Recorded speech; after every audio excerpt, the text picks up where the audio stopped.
Alright, so I picked up one of the ACTIVTIES selector FRTs, and I didn't know what I was going to put it in.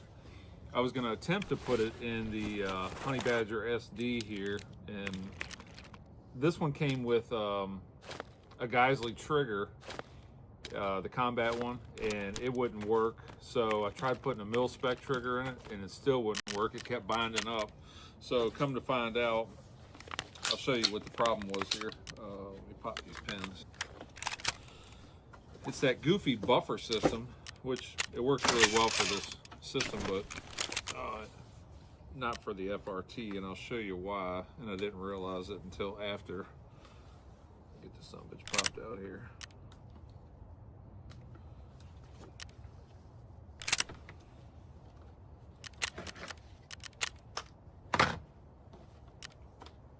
All right. So, you know, you got this, well, you may not be familiar if you don't have one, but this one's got that. The plunger is attached to the spring, and if you look, it actually goes into the bolt carrier group. So that's where that reset needs to go up into, so it's binding up with that. So that's why that won't work. But the Sugar Weasel has a mil-spec system. So the buffer tube and all that is just like a regular AR. So that little doodad won't get hung up. We're gonna try it. This one's in 300 blackout, so we'll see.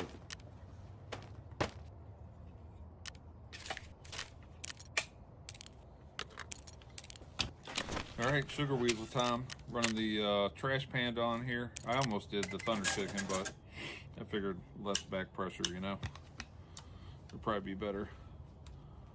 Let's put some flip ups on here. Let's see what we can get. And let's start with 220 grain subs.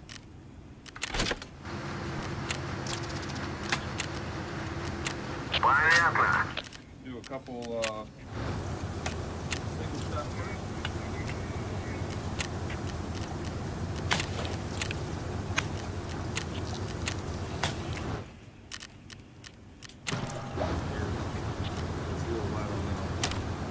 Sorry about that. I just had a phone call and it killed my video, because that's what happens when you record from your phone.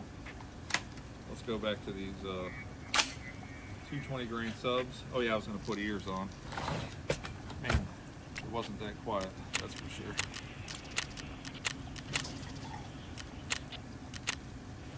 All right, here we go. Back to the subs on single. Ready?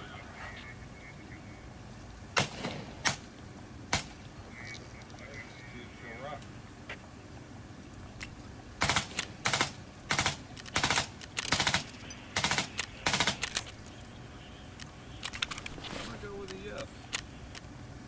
Dang. Might try putting a H3 buffer tube in there.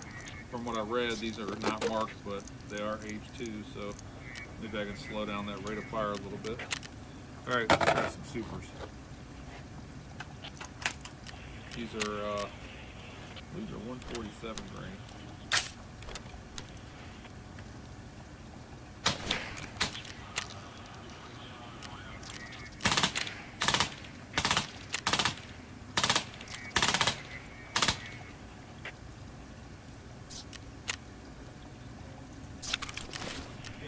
Face. Hey, Jimmy!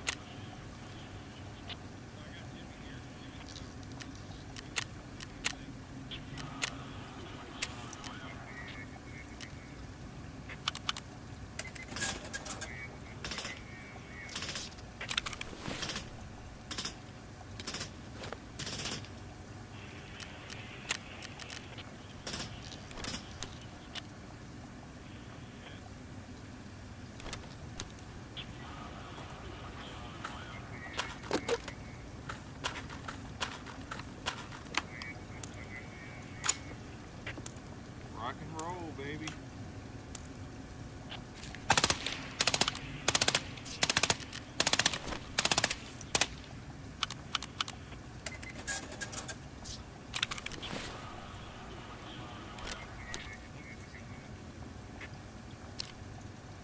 Fun, clean, right?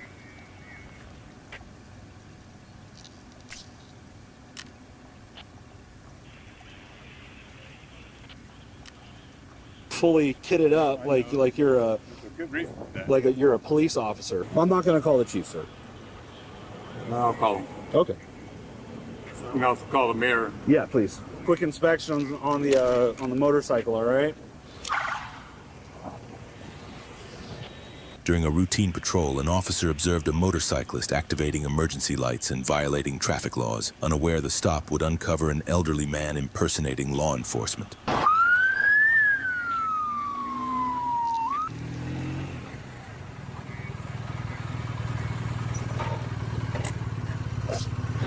Do me a favor, put your hands on your head, because now you got a gun today.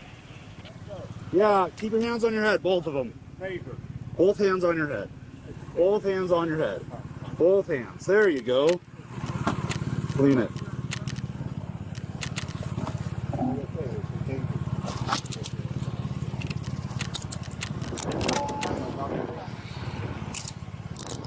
All right, let's hop off the bike. I gotta go this way. There you go. All right. Okay. Okay. Hi. Oh, hi. Hi. My name's Officer Reinecke. So, a couple came to things the why I stopped you. Okay. Number one, you didn't stop at Line in Oakland. Yeah. Number two, you didn't stop at Line in Devonshire. I'm trying to hurry up. I'm burning up. Okay. Well, I know. see where we're at. So.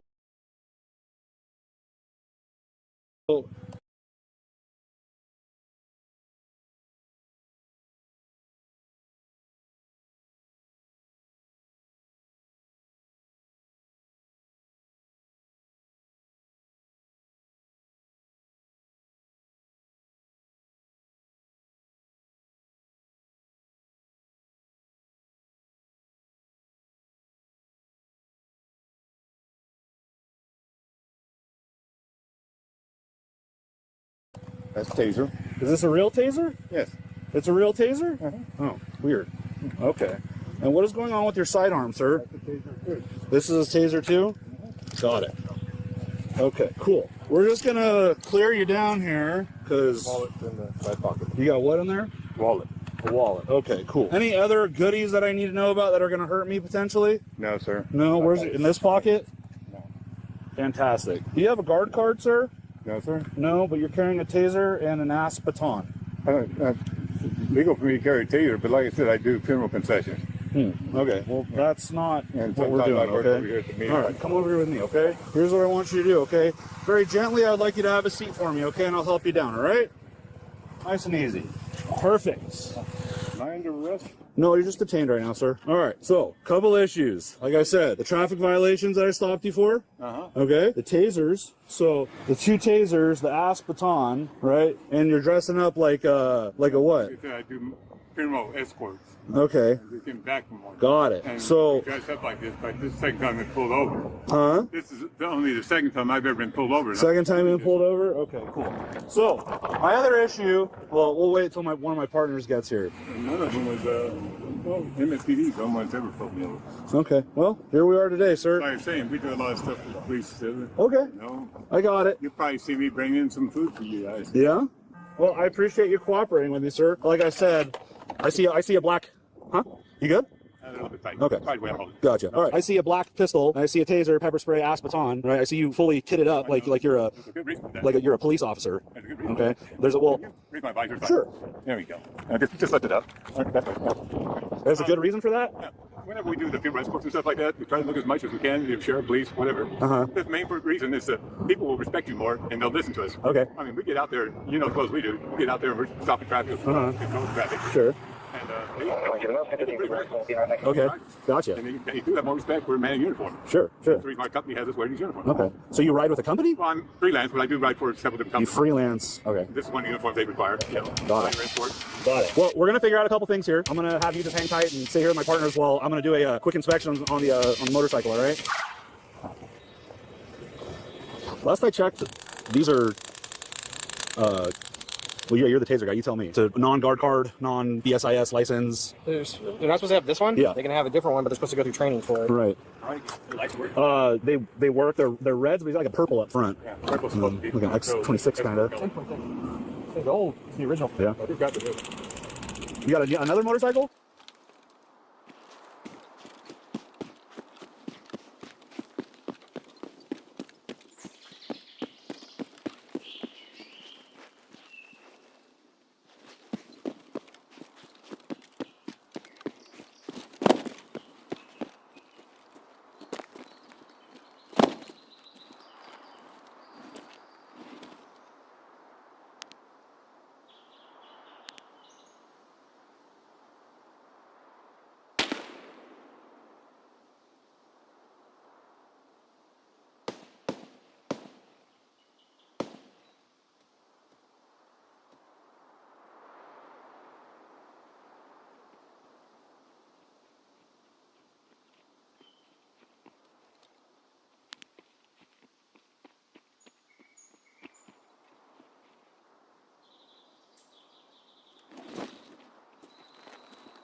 I'm Mark Gunzinger, Mitchell Institute's Director for Future Concepts and Capability Assessments, and I'm absolutely thrilled to be moderator for this distinguished panel who will discuss lessons learned from Midnight Hammer.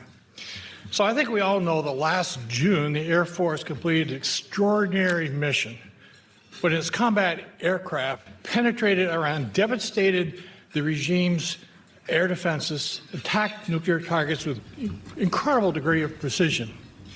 And the success of that operation was due to the outstanding efforts of those who planned it, who flew it, and of course the maintainers that supported the operation. It was truly a team effort that, again, demonstrated our Air Force's ability to project air power globally into any threat environment. So moving forward, there are insights that should be gleaned from this operation that would do well to inform our Air Force's future force design, Department of War's force development efforts, and priorities writ large. So to discuss these insights, please welcome our panel, starting with Lieutenant General Jason Armagost. Now, ARMO is the Deputy Commander, Air Force Global Strike Command, and Deputy Commander, Air Force's Strategic Air with Strategic Command. We're also honored to have Jerry McBrady, Vice President and B2 Program Manager from Northrop Grumman. Thanks, Jerry, for joining us. And as you know, global reach and global power, true global reach and global power, depends on our industry's ability to deliver unmatched capabilities like the B-2 and soon the B-21. And we are also pleased that Major Claire Randolph, Chief of Weapons and Tactics at AFCENT, will be able to share her insights into what it takes to actually plan these kinds of operations. So panel, let's jump right into some questions, and I'll start with you, General Armagost. So you were involved in Midnight Hammer's planning and execution. Can you give us an overview, perhaps, of some of the challenges associated with preparing those kinds of missions? Yeah, absolutely. Thanks, Gonzo. And it's great to be up here with Jerry and Buzzer, who I watched light WEPTAC a fire a couple of years ago. She's pretty outstanding, and I'm sure she'll do the same on the panel here today. So the challenges of an operation like Midnight Hammer are pretty simple, actually. But what I would offer in how you got to the challenge or got through the challenge is the deeper history than even General Kane briefed on the day after the attack, where he talked about, for 15 years, this team at DITRA had looked at the target and had engineered kind of ways ahead, and we'd tested and developed weapons and gone through all of that. But it goes back even farther than that, and I would say, and there's even some people here in the room who participated all the way back to 2004 when we saw what Iran was doing with Natanz and that underground facility, and almost immediately in the B2 community we started trying to come up with concepts of operation about how you would get inside that space to deny sanctuary for a nuclear program at Natanz, first and foremost. And over the couple of years where we tested various things, we figured out that was going to be a big challenge with the weapons portfolio that we already had. And so from that in 2006, the MOP was undertaken. And that turned into really an epic engineering story and an epic test story and kind of a relentless focus on how do you do something that sounds impossible on the surface, which is get through 200 feet of a mountain, because by 2006 we knew that Fordo was actually going to be the more critical target because it was literally under a mountain. So how do you get through 200 feet of a mountain and have a relatively small amount of high explosive but encased in almost 26,000 pounds of steel get into a space predictably, reliably, in an engineered fashion so that you get the effect and you can deny that space. And so that was actually a very, very long journey. But kind of coincident with that, and this gets back to the challenges that I think were met in the execution of that operation, is the intelligence piece. So one of the things that I think is really a great trait, actually, of the B2 community, the all-aspect stealth community, frankly, is They understand kind of the lethal embrace that you have with intelligence and execution in operations. And that is very, very deep. It's a requirement to understand the environment you're going into in very complicated ways so that you can affect that environment and the kill chains that your adversaries have built so that you can manipulate them or exploit them or cause them to be irrelevant. And so those two things, I think, are really key components of the challenges that were kind of culturally met over a very long period of time and culminated on the night of 21st and 22nd of June this year. I would also say, so we have partners and allies in the room, Japan, Australia, I think it's Australians here as well, and Brits. Those partners and allies become essential, particularly when you have an operation like Midnight Hammer that requires a degree of secrecy and coordination that is really kind of off the charts. And so that really only plays out again over time where those relationships are very solid and established so that you can capitalize on those together at the point of need. Because in AFCENT, they were working around the clock to get that last tactical mile really solved. But it is so much more in a global operation like that, where that's a 36-hour sortie that requires really people around the world. And I'll just leave you with this, and we can move on. In the 3 months prior to that operation, we kind of got indications based on what Iran was doing to Israel via proxies and themselves that something could be afoot. And so on 12 April, President Trump, that was when he drew the red line, if you remember. He said, you got 60 days. It ended up being a little more than 60 days, but he said, you have 60 days to come to the table and negotiate on this. And that was actually a really key moment because that's when we knew we were going to go deeply down this path to be ready to conduct that kind of operation. But that involved me at Barksdale and through the 608th dealing with basically 6 combatant commands almost every day so that we could get CENTCOM all the things they needed to actually execute. Thanks, General. Let's step it up a level, maybe 2, as a follow-up for you. So you mentioned allies. What message did Midnight Hammer send to certain our adversaries, but as well as our allies? And what kind of message would it be sending if we continue to allow, because of a lack of resources or other reasons, if we allow our global strike forces to continue to diminish as they have in the past? Yeah.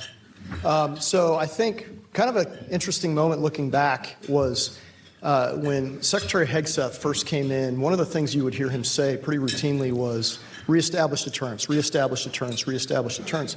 But late March timeframe, he actually started changing what he was saying. And it was kind of clear to me because I was trying to pay attention to what our part of reestablishing deterrence would be. He started saying reestablish strategic deterrence.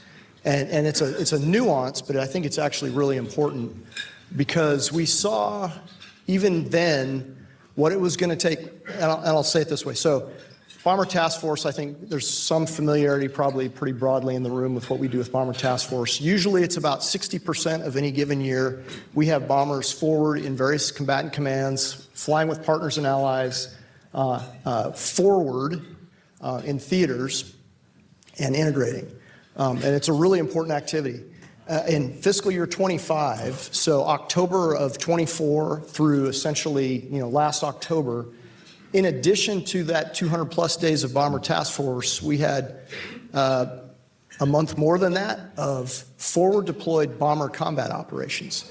And in the previous 2 years, so back to FY24, really January of 24 when it started, after October of 23, every single bomber wing, not widely known, but every single bomber wing has been conducting combat operations in the last 2 years.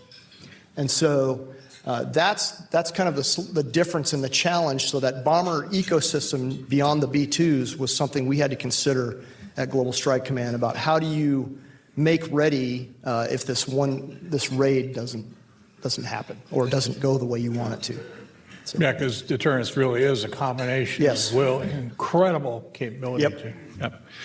All right, so Buzzer, A mission like this has many, many moving parts, as you well know. But to the extent you can, could you help describe a few of the critical challenges that you must address when planning operations like this?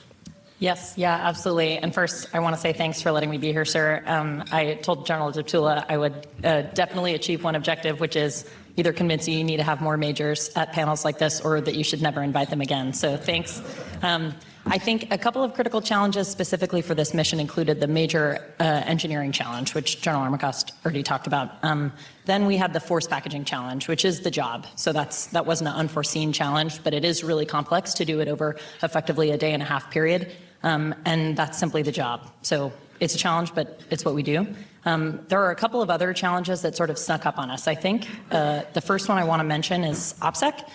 We talked just now in the last panel about blue AI capabilities, but we didn't spend a lot of time talking about adversary AI capabilities or even civilian AI capabilities. I mean, you've got Twitter feeds of randos that are just studying where our airplanes go and publishing it, consolidating it. Like if U.S. analysts did some of that, we would consider it secret or maybe even top secret. But that stuff is just allowed on the open internet. So operational security, especially when you're talking about a transnational movement with hundreds of aircraft, is really, really difficult to conceal. So OPSEC is a really big concern. I think, and actually reading a recent article about the 35th anniversary of Desert Storm, it's funny that this one is the same. Clarity of intent is also a problem, and having a clear and stable intent is really important. I think it's very difficult to plan these missions. The synchronization, as I mentioned, is really challenging. But we need to know what we're doing. And it's very difficult to plan 20 or 30 different versions of the mission where you are tasked to achieve very different levels of intent. So I think getting clear and stable intent through the planning process is something that we really need. I'll also highlight that the ambiguity and uncertainty within intel during the actual fog and friction of modern warfare is a really big problem. So I think when we train, you know exactly how many SAMs there are, you generally know what ellipse they're in, you know what brigade they belong to, but in reality, you may or may not know what the denominator is for a lot of these adversary threats, much less actually where they're located.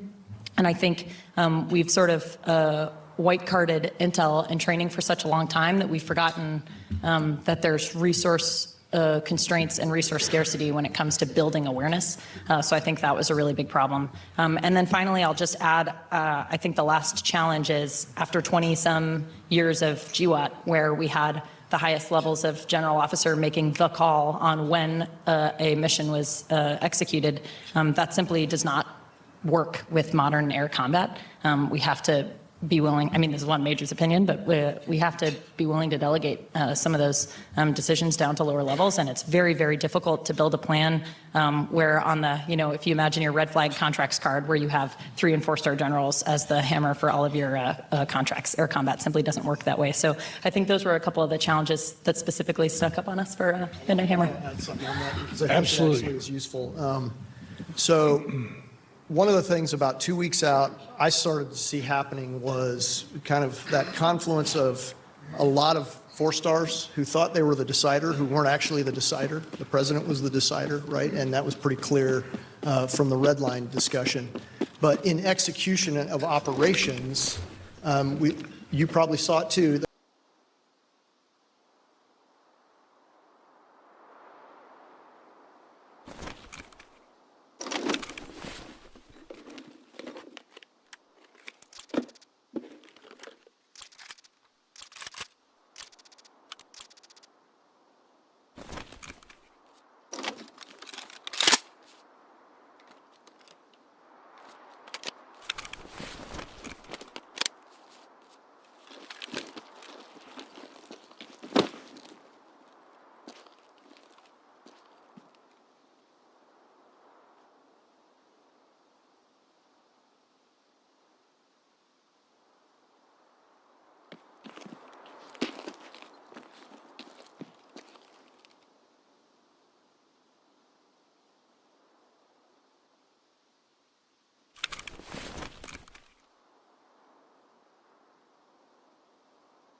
Что на чем, что почем.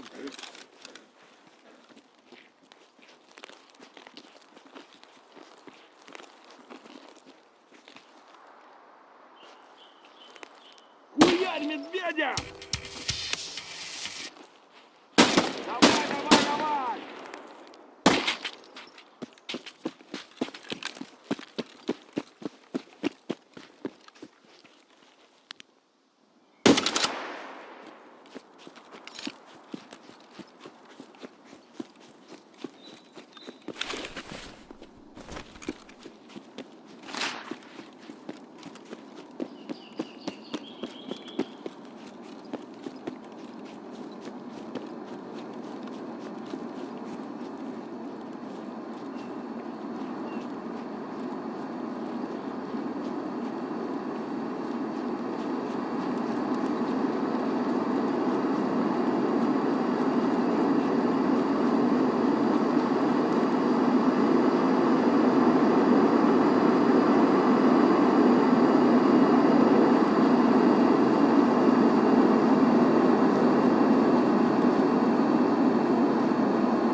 Ночь, будьте, да нет.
about 2 weeks out I started to see happening was kind of that confluence of a lot of four-stars who thought they were the decider, who weren't actually the decider. The president was the decider, right? And that was pretty clear from the red line discussion.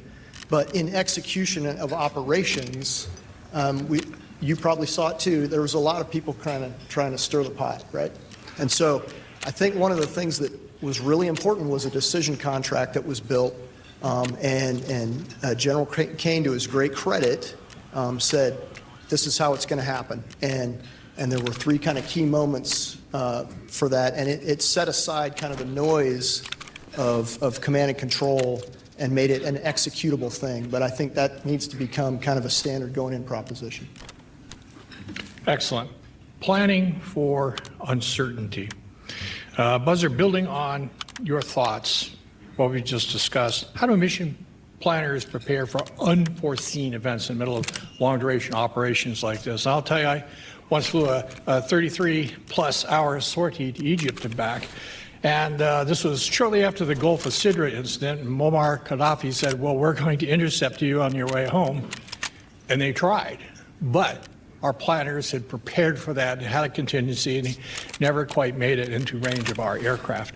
Then we lost an engine, emergency air refueling, all that. But again, the planners had an approach to handle those kinds of situations. Yes, yeah, I think that's a great point, and it is something that in my observation of working with a lot of, studying our adversaries and working with a lot of our partners, this is something that I think the U.S. Air Force does exceedingly well, is that we have a lot of authority delegated to the pilot in command, and that's sort of a sacred paradigm, is that when you're the PIC, you own what happens to your aircraft, and you're responsible for the members on it if it's more than just you. And so I think having that sort of like paradigm of sacredness around the pilot in command construct. We also have two sort of new emerging ones. This is not really that new, hopefully, but mission command as well as like functional team lead command. So once you're in the lane and you're outside of the range of tactical or operational command and control, the mission commander owns the mission.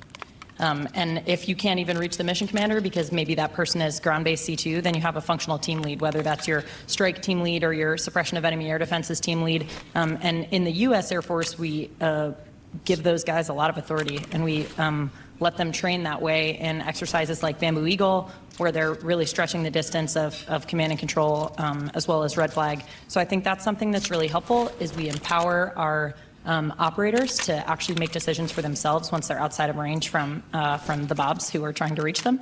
And I think that that's really healthy. There are limitations to that, but I think practicing like we play and sort of safeguarding the sacredness of pilot and command and mission command authorities is the only way that we handle that. I want to add something on that too, Absolutely. because it's really important as we kind of decide the strategic nature of our stand-in, stand-off, and our kill chains and our command and control. If we do not architect our comms better going forward, that is a foul on us, big time. Because if that package is not able to, in a low probability detect and or low probability of intercept way, able to communicate the status of their forces and the go from the mission commander, then that is bad on all of us. And actually, sorry, not to make this pile on city here, but I think it's really interesting as we talk about, what if we had this network where everybody was able to talk to everybody all the time? There are a couple of effects that we care about. You care about getting intelligence into the cockpit. You care about getting targets into the cockpit, orders, authorizations into the cockpit. But the problem is, once you can connect, like let's imagine you have a wire direct from the CENTCOM commander to the cockpit of every B-2 or the cockpit of every F-16, there's liability there to add latency and maybe decision-making authority without all of the awareness. And so I think as we tread into 100% agree, sir, we have to improve our communications capabilities, but we also have to be very careful to bound the authority that ends up touching the cockpit, because otherwise we're at risk for involving folks in the decision-making process that frankly have no business being there. Okay, so let's talk about sustaining the mission. Ooh, you got him there. Sorry. No offense. No. I told you Buzzer's going to light it on fire. Hey, Jerry.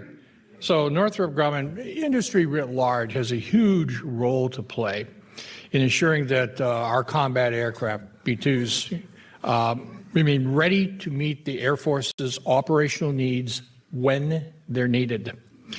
Would you please explain to our audience the role that your company plays as a surrogate for all of the defense industry in ensuring that in the run-up to Midnight Hammer, the assets are in place, they're ready, and you can help maintain that readiness? Yeah, great question, and thanks all for the opportunity. Just a personal anecdote first.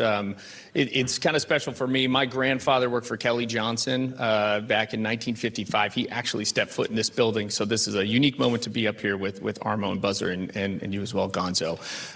First things first, I came off the Sentinel program 4 years ago, and having worked with General Bartolome on that program, and when we were looking at the strategic roadmap for B2, there was a big fat red line that said do not field out in the 2030s. And we really fundamentally led that to a crossing the Rubicon year in 2025, where we were looking for big things to happen. And I can tell you it was the most powerful year, I believe, in the platform's history. That's because at Northrop, we really touch every life cycle of the jet. So you kind of have all things going on at once. Even though this is a fully fielded weapon system, you know, the upgrades with our hardware and software development, right, to Armo's point about what is the comm strategy, to our sustainment challenges that we have in getting enough airplanes mission capable on the ramp, and then the sustainment question writ large, right? How many parts do we need down and in? I think the fundamental change that we've seen on the Northrop side is that commander's intent on what this platform can do. When you look at stealth capabilities from a range, access, payload, these three big buckets keep coming back up again, and they're on full display. All of that leads to how we position the business, and it fundamentally is shoulder to shoulder. So Buzzer talked about mission planning. So our teams at Whiteman Air Force Base, you know, shoulder to shoulder with the airmen and women to go plan these things. And I think that we've always bet on the over on B2. You know, if you go back 40 years and you look at the number of changes that have occurred,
Oh!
to how we position the business, and it fundamentally is shoulder to shoulder. So Buzzer talked about mission planning. So our teams at Whiteman Air Force Base, you know, shoulder to shoulder with the airmen and women to go plan these things.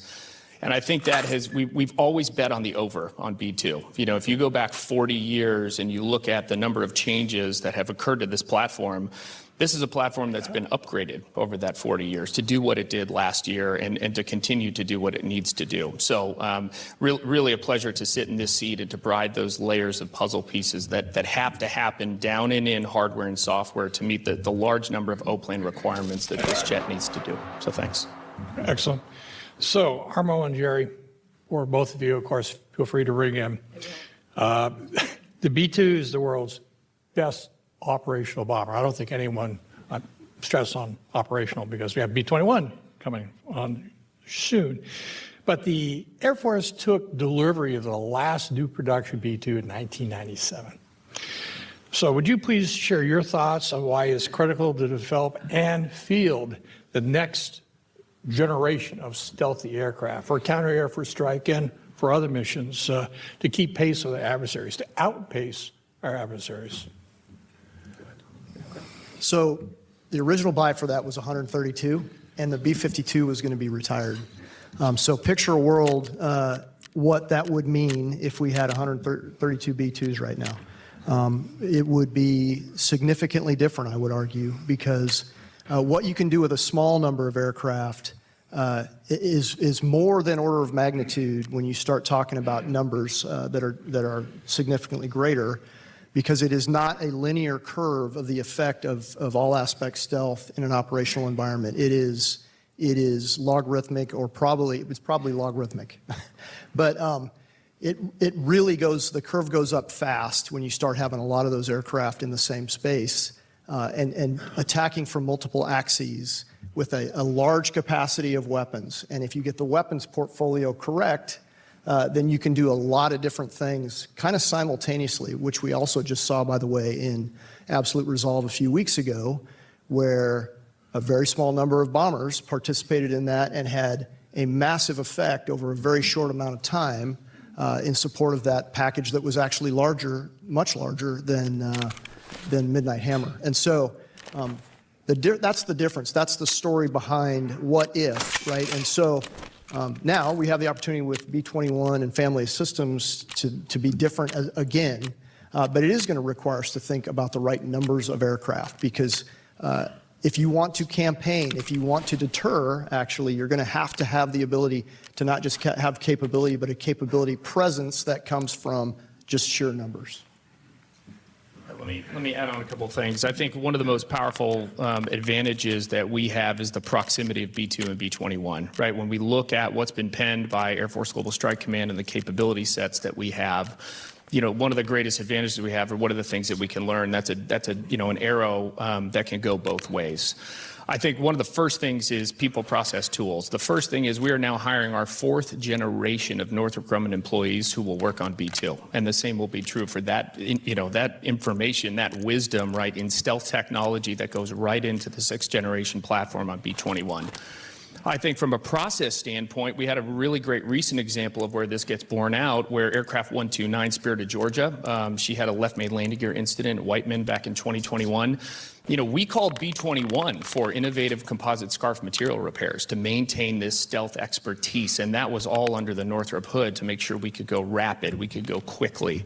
And I think the tool sets, one of the most underappreciated things when I blend together sort of Sentinel, B-2, and B-21 is the power of sort of 3 things. I think the first thing is architectural decomposition between what is nuclear safety critical and what is mission domain, right? There's a lot of extra homework, right, that I don't have to do when I can move into what we call the mission domain.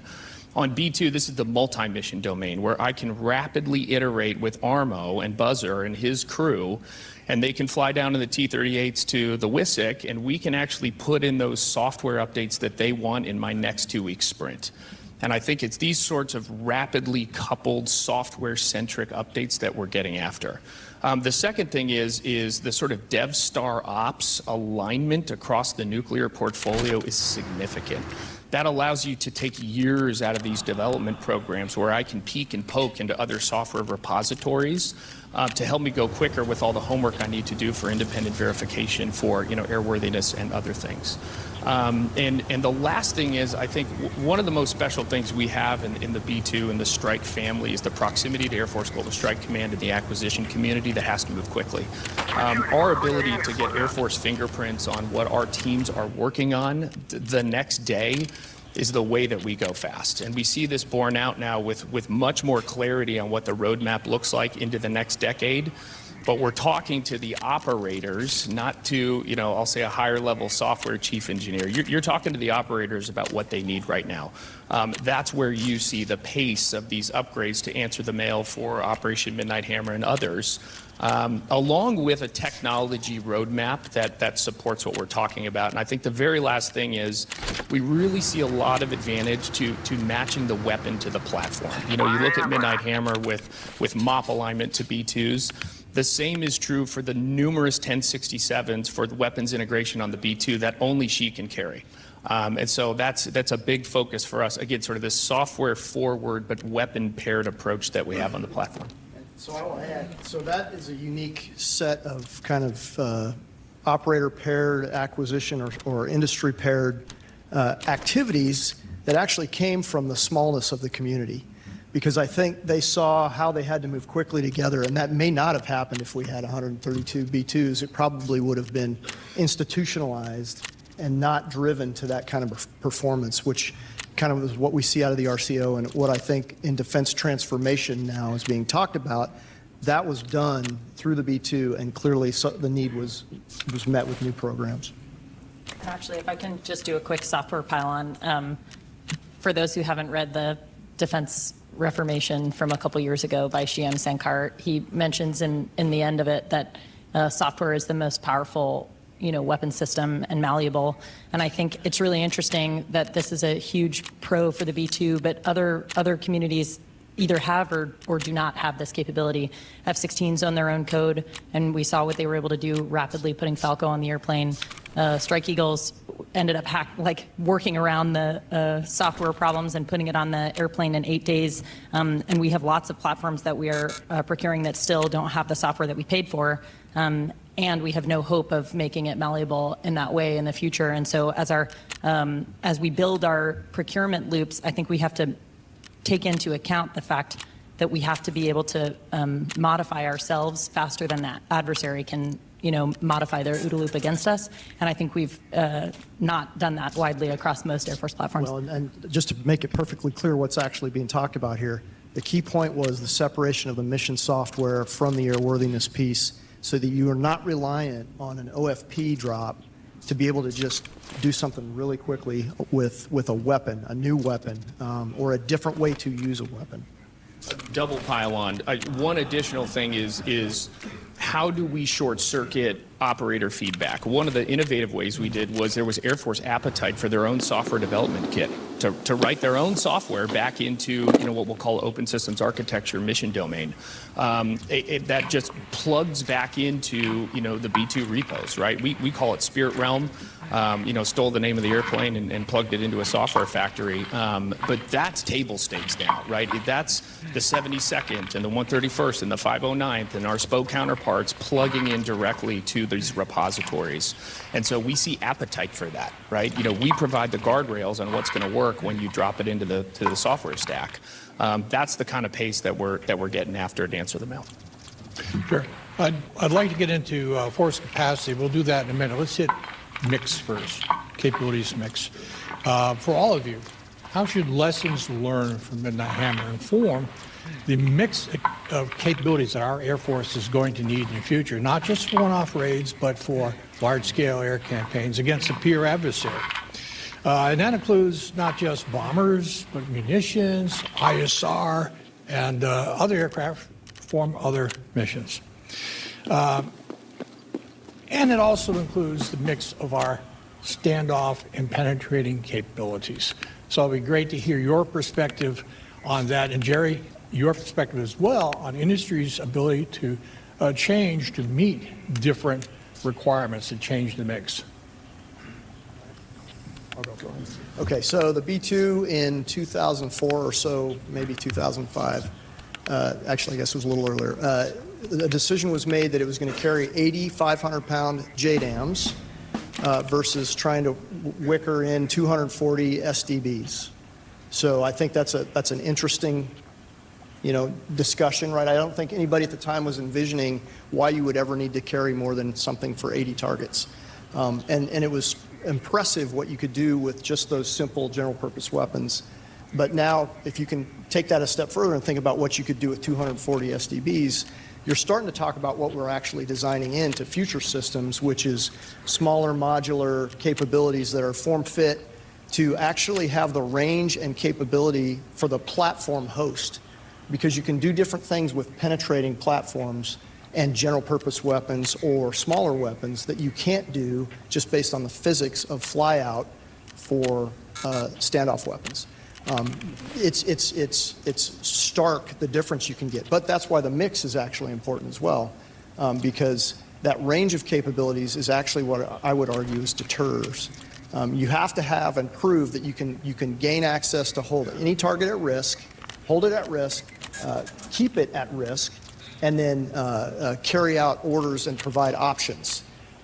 That can happen from standoff, and it can happen from penetrating, but in combination, those things are incredibly powerful.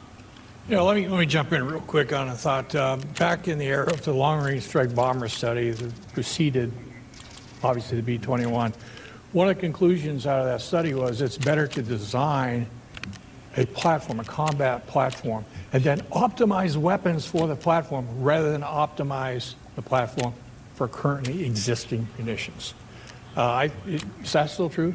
Absolutely. So it's one of the reasons why today, with the weapons or the platforms we have fielded, why there's a different discussion about what you put on a B-52 versus what you put on a B-2. The access you've bought with the platform is different.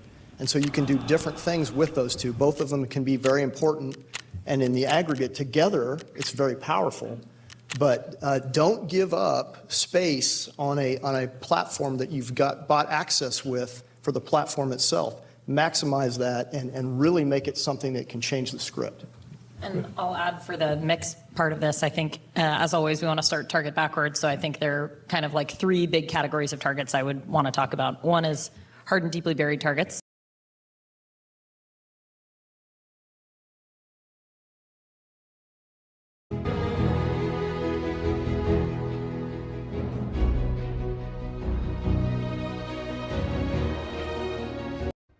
In a 6-page document dated February 18, Duterte's lawyer, Nicholas, former president, says the claim that he oversaw a policy of extrajudicial killings is an outrageous lie raised by his critics.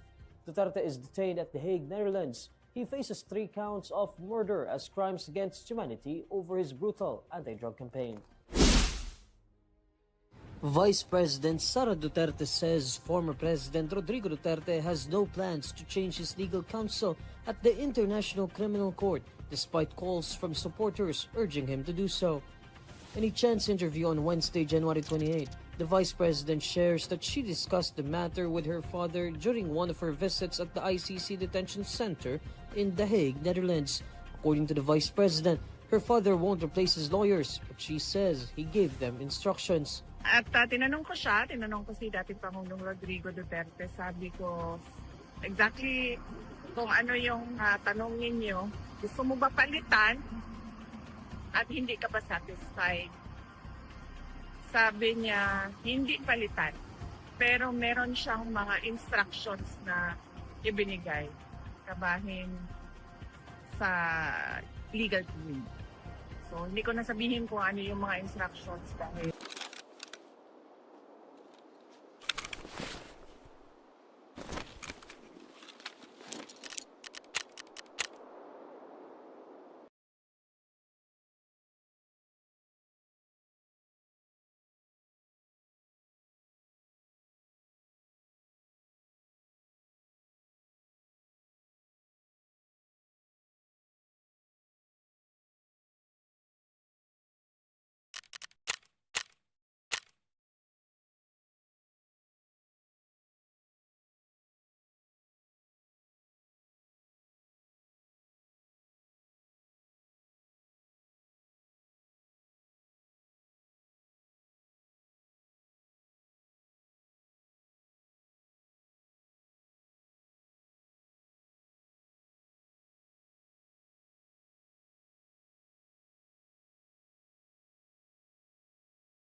Ngayong araw in flagrant contravention of my country's constitution and of national sovereignty. My kidnapping was facilitated by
The series of events that led to the disaster at the U.S. consulate in Benghazi, Libya,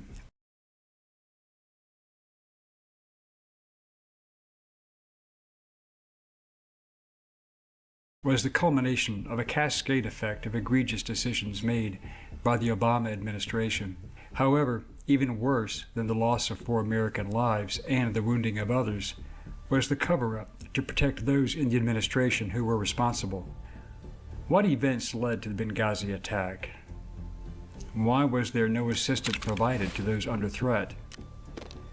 Why was so much effort made into the cover-up to lie to the world as to what actually happened? When will we see accountability? Hello, I'm Colin Heaton, a veteran of the United States Army and Marine Corps, former history professor, book author, and welcome to this episode of Forgotten History.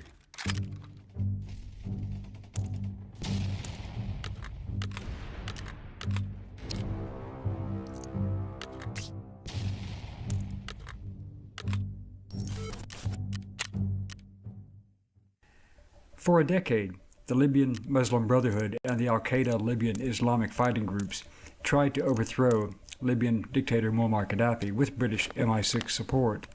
Ambassador Christopher Stevens, with State Department support, pressured Gaddafi to release jihadis from prison, who then immediately organized and launched a revolution against him. This has never been explained. On 17 February 2011, the Obama administration then gave the green light to the Libyan revolt, which began and was supported by the European Union and NATO. The U.S. gave official support to Muslim Brotherhood and Al-Qaeda militias, and in March 2011, Chris Stevens managed the weapons flow from Qatar to Libyan Al-Qaeda militias. On 20 October 2011, Gaddafi was killed, and the Transitional National Council took over. Then, from January to September 2012, security conditions in Benghazi deteriorated drastically, and Ansar al-Sharia, allied with al-Qaeda, attacked Western and U.S. interests. During this period, Stevens repeatedly requested more security, but all requests were denied by Hillary Clinton, the Secretary of State, even after specific intelligence warning of an imminent attack was received in late August 2012 from a trusted local source. Another idiotic decision, from November 2011 through December 2012, was when Christy Rogers, the wife of the HPSCI chairman Mike Rogers and president and CEO of Aegis Defense Services LLC, major Democratic donors, won the large global security contract from the State Department and controlled the security for Benghazi. However, in one of the most insane decisions in recent history, they subcontracted the security of the CIA compound to the 17 February Martyrs Brigade, an affiliate of Al-Qaeda. From January through September 2012, the CIA base of operations, Benghazi, called the Annex, was tasked with the recovery of Gaddafi's looted weapons, especially surface-to-air missiles that fell into terrorist hands. The CIA previously had managed weapons collection and shipment on Libyan ships from Benghazi to Turkish ports for overland delivery to the terrorists in Syria. On 10 September 2012, Ambassador Stevens traveled from Tripoli to Benghazi with only 5 DSS officers and NSA officer Sean Smith, and they arrived in Benghazi from The Hague. On 11 September 2012, Ansar al-Sharia has set up a blockade cordoned around the special mission neighborhood, and that evening Turkish Consul General Ali Seyit Akin had a dinner meeting with Stevens at the special mission, but gave him no warning of the danger as he departed through the gathering militia forces. Upon arriving, Stevens and Sean Smith went to bed, and one DSS officer manned the Tactical Operations Center with others around the compound, but without their gear or weapons, per Hillary Clinton's personal orders that weapons were to be kept in a separate building.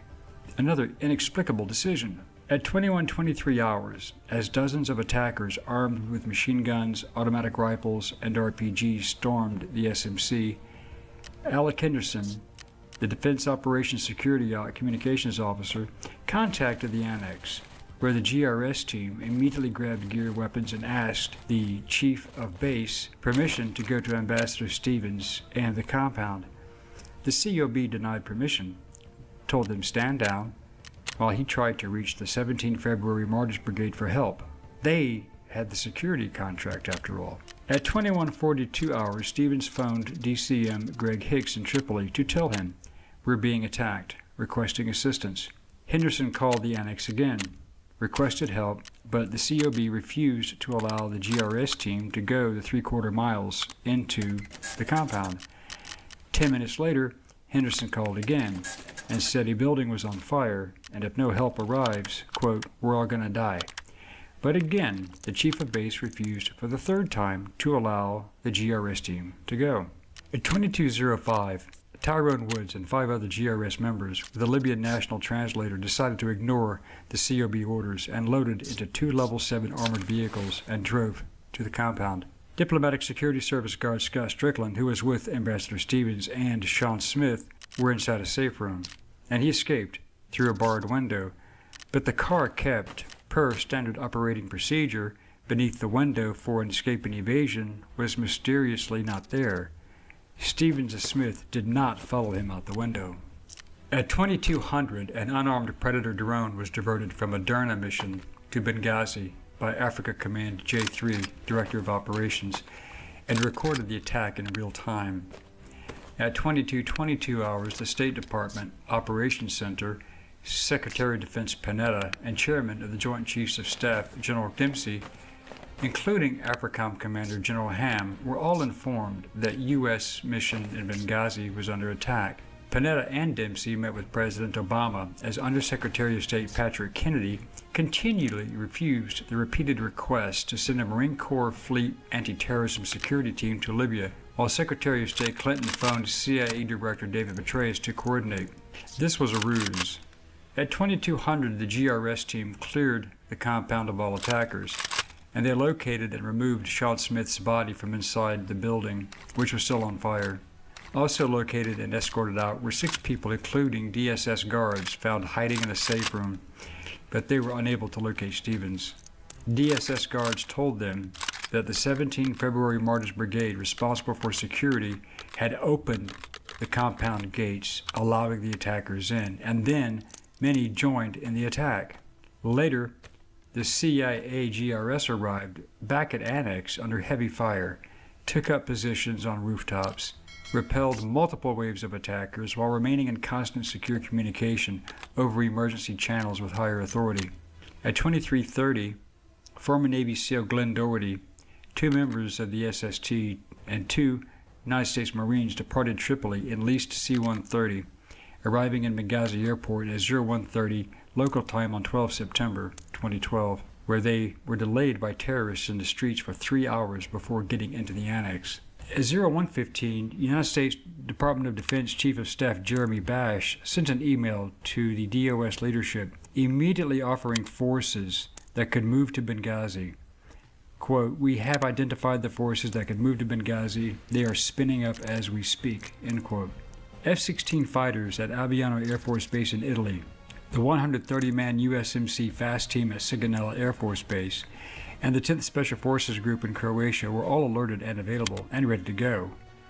They were told to stand down, an order that could only come from the Commander-in-Chief, President Barack Obama. At 0200 hours on 12 February, DCM Greg Hicks spoke by phone with Secretary of State Clinton and her advisors and informed them that it was indeed a terrorist attack, but Clinton and Obama had immediately issued a State Department press release blaming a YouTube video for the attack, while Clinton withheld cross-border authority for a rescue. In most locations, that is called accessory to murder, or at the very least manslaughter. The least one could be charged with is dereliction of duty. The facts prove that the YouTube video was a lie. On 12 February 2012 at 0100 as well, Ambassador Stevens' body was found at the SMC by Libyan looters and taken to the Benghazi Medical Center, where doctors tried to revive him, but he was declared dead. At 0430, the Tripoli rescue team led by Doherty finally arrived at the CIA annex and joined into the fight, and Doherty took up a position on one annex building rooftop while others stayed below. At 0500, the final Ansar al-Sharia attack with mortars began. Ty Woods and Glenn Doherty were killed on the roof. DSS agent David Ubben, GRS Mark Geist-Oz were gravely injured. At 0530, the Libyan rescue team finally arrived and the attack ended, The survivors, plus bodies of Stevens and Smith, departed Benghazi on a Libyan C-130, plus the leased C-130 from Tripoli. No U.S. military forces were ever sent to assist, and no official U.S. organization ever arrived at Benghazi through the entire night. They were left to die. That very day, the official White House State Department CIA cover-up began, and continues to this day.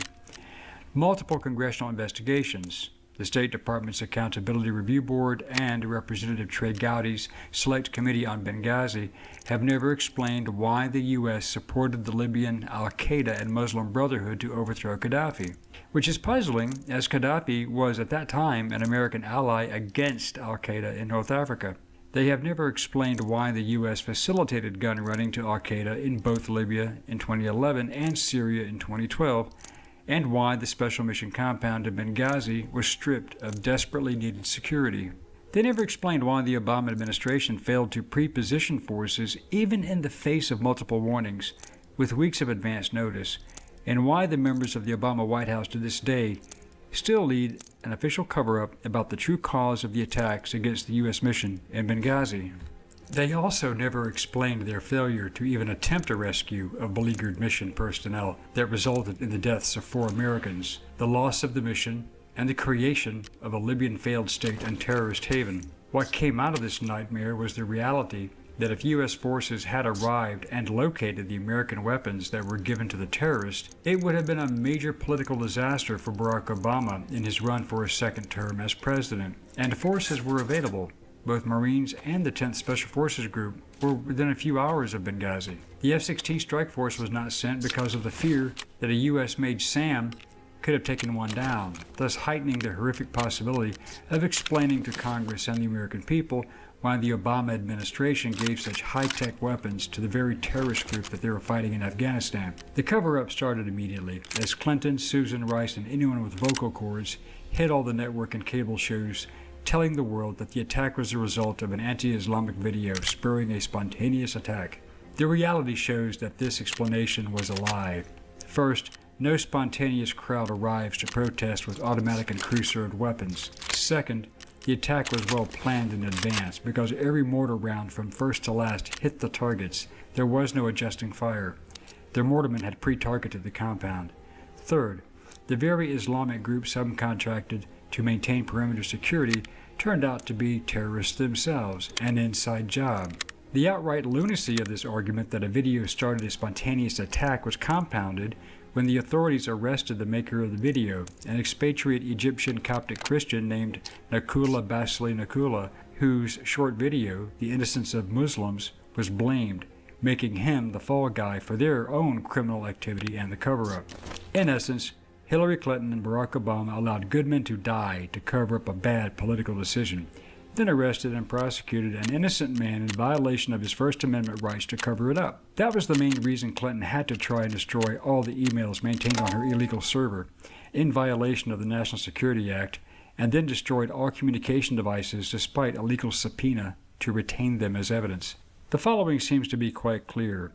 Gaddafi's death allowed the U.S. weapons in his custody to fall into terrorist hands. You don't know who enemies or friendlies are. You have no clue. Nobody wears uniforms, no idea. So you can't just start shooting people because they have a gun. You have to basically wait till they shoot or attack you first. I remember I tried to get in there. I was like, okay, I can do this.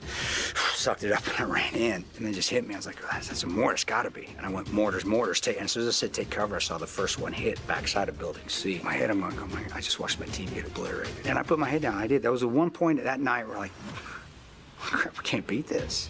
I'm Chris Pirano. I was a security contractor, and this is my war story.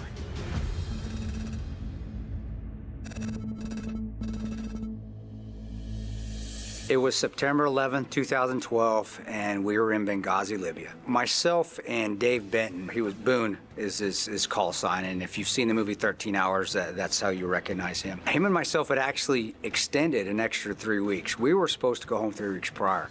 So we were just, trying to just finish and chomping out the bit to get out of there because we had I'd say about a week left. And we were watching a movie. And we were on what was called QRF, Quick Reaction Force. We were the small two-man team that, if necessary, we could go out and help our own personnel out in town. It could be anything from them getting involved in a firefight to them getting blown up to just even a flat tire. And we were just waiting for Oz. Oz was out on the final operation of the night, and we were waiting for him to come home so we could get another day down and get one day closer to going home. We got a call, and I remember it being 9:32, and it was our GRS team leader, and he said, we need all GRS in the team room now. And I get chills thinking about it, even right now, because there's that sense of urgency that you can hear in a voice, just that slight panic, even when they're trying to hold it together, that you know something's going on. And we got our gear and we headed out the door. And immediately as we headed out the door, you could see the firefight. You could see the tracers at the U.S. consulate, the State Department facility. We're 3/4 of a mile away and could see the red and the green. Tracers going up in the sky from a AK-47 or a PKM, a belt fed. And you heard the explosions from the RPGs. And you just saw the team, fantastic group of guys, starting to move and starting to get ready because we needed to get our gear and possibly get out the door and assist. 5 minutes, we're good. We're ready to go. And I remember I'm walking, and I walk up to my chief of base, who's standing here. I walk up to my team leader, who's standing here. Both have minimal military experience, but they're in charge of us. They're CIA employees. And I say, hey, we're ready to go. And I remember the chief looked at the team leader, and he said, tell these guys they need to wait. Now, I'm standing right here. And I know these guys. I've worked with them in other bases. But when he looked at me, kind of looked through me, and then he looked at the team leader and told the team leader, hey, tell these guys they need to wait. And I'm right here. But yeah, it got me a little miffed, a little pissed.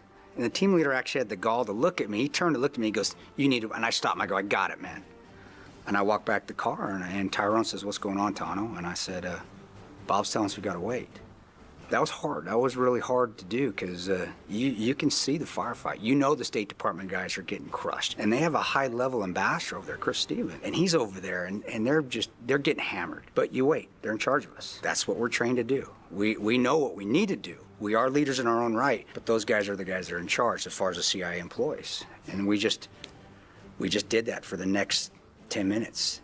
And then it went to 15 minutes that we're waiting. And as that 15 minutes turned to 25 minutes, that's when we heard Alec Henderson say, GRS, if you don't get here, we're all gonna die.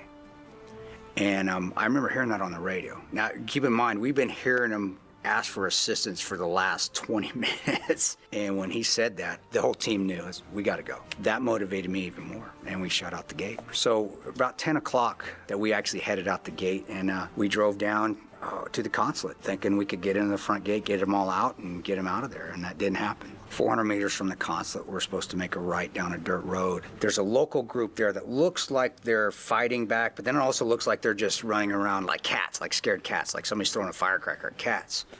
And we start moving to where we're supposed to make a right-hand turn off Gunfighter down a dirt road to the front of the consulate, which is 400 meters down the road.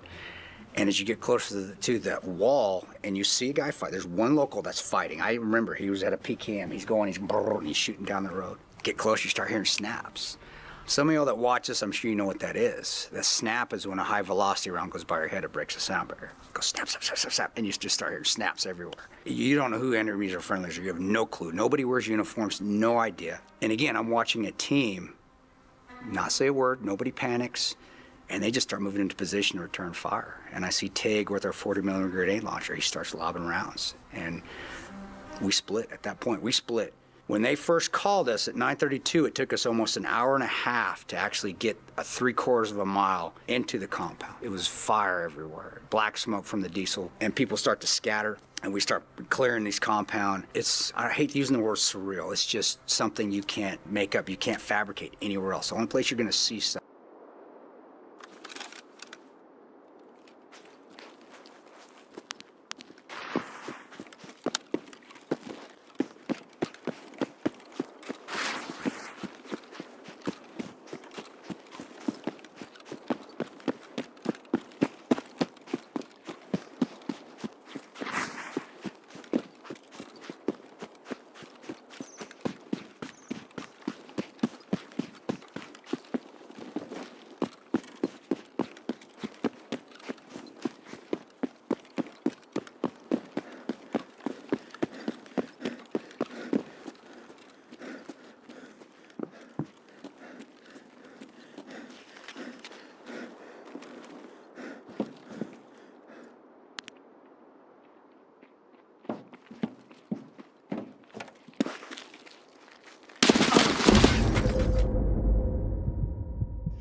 stuff like that. It was in combat. We cleared that compound, and we found 5 survivors. About 11:30, we were taking turns running into this burning villa trying to find the ambassador. And I remember it was my turn, and I tried to run in, and man, it was like hitting a pizza. I mean, I just hit a wall. Just wham, it's like running into a pizza oven. I remember I tried to get in there. I was like, okay, I can do this. Sucked it up, and I ran in, and I couldn't find him, so I came back out. That's when Boone came up and said we lost one. And my heart dropped. It was hard. And I ran to the front of the building to see what was going on, and I saw them pulling Sean Smith, and he was dead, smoke inhalation. And I saw Scott Wicklund. He started kind of going to shock. We had to go get the classified information because all that State Department guys had forgotten it, so Jack and I ran back over there to get it. Long story short, we threw all the classified information in the back of the State Department guys' SUVs. SUV, they had one, and as they go out, you know, they're starting to leave, there's a huge explosion. And as the explosion, I remember a Libyan ran by me, he's missing his hand. And I remember I pulled my gun up because I didn't know what was going on. I was pointed right at him. There's a guy behind him that has pieces of his hand chasing after him. Your mind is trying to figure this out. As I go back to my position, another explosion goes off, and this one rocked me pretty good. Luckily, I was on the back side of the villa, so all I caught was really the overpressure and some debris. But it was an RPG, and we got counterattacked. We did best I could to fight it off, and I remember seeing the SUV take off as that happened and I was trying to use it for cover, and then it took off. They went right instead of left. And I remember hearing Jack and Ty on the radio going, you guys are going the wrong way, and they got crushed. We couldn't do anything for them. And we fought off the counterattack, and about midnight, we finally got a drone overhead that I was starting to hear, and the drone, the ISR, was telling us, you guys need to get back to the annex. That it's going to get counterattacked. And we did. We left. We went back to the annex, and we left the ambassador. He was dead. He was found in a safe room, which we couldn't get back far enough into. He was found later by the locals when the fire died down, and they pulled him out. But we left him. And that hurts. The State Department guys that went right, instead they got ambushed, they fought through that ambush. It got back to our compound on run flats. Thing was shot up. It was still burning. The run flats were still burning the next morning. They got lucky. They got lucky because the RPGs missed. The positive on our compound is we practice defending our compound. We have areas that we can defend, so we know where we need to go, and we wait, and we start to see these guys move on us. And as they're moving, I'm trying to clarify, because they're using houses to come through us. And, you know, everybody has guns over there. Even though you're not supposed to, everybody does. So you can't just start shooting people because they have a gun. You have to basically wait till they shoot or attack you first. And we're watching them move, and I remember watching them through this area we call Zombie Land. They're coming through moving, and as they're coming, I got my infrared laser on my rifle. I'm pointing, I'm an M4. I'm pointing at each guy saying, hey, do you see that guy? Do you see that guy? And everybody on the radio is beautiful. Again, it's like a symphony. Everybody's on the radio is going, got him, got him, got him, got him. It was such a confident feeling, even though they were moving at us with more people than we had, knowing that we were all on the same page. It didn't take us that long. I bet it only took us maybe 5 minutes, 6 minutes to fight those guys off, and we handed them their ass. We did.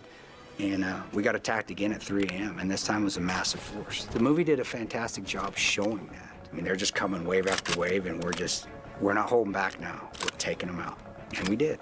About 5 a.m., we get word that Bub, Glenn Doherty, his team is coming in from Tripoli. Now, Bub died that night as well. They found a way to get to us, and they did. They got to us at 5 a.m. Bub came up to building C. I'm on building A, so we've got building B, A, C, and D. And I hear a shh. I go, did you guys hear that? I'm on the radio. I said, did you guys hear that? And they just hit me. I was like, oh, that's a mortar. It's got to be. And I went, mortars. And as soon as I said take cover, I saw the first one hit backside of building C. And I see another boom. And I see a guy go out of the fight. It was Dave Ubin. Well, as I turn around again to make sure we're not getting counterattacked, because we're still getting attacked from that area. Nobody's coming. I see a boom, boom, boom. My head, I'm like, I just watched my team get obliterated. And I put my head down. I did. That was the one point that night where like, crap, we can't beat this. We ain't got any air support. We got nothing to fight mortars. God, to me, that's what I heard. So God said, get your gun up, Ranger. And I got my gun up, and I kept shooting. Do you fight through it? You just fight through it. You gotta keep going. You can't quit. You can never quit, because you're gonna find a way.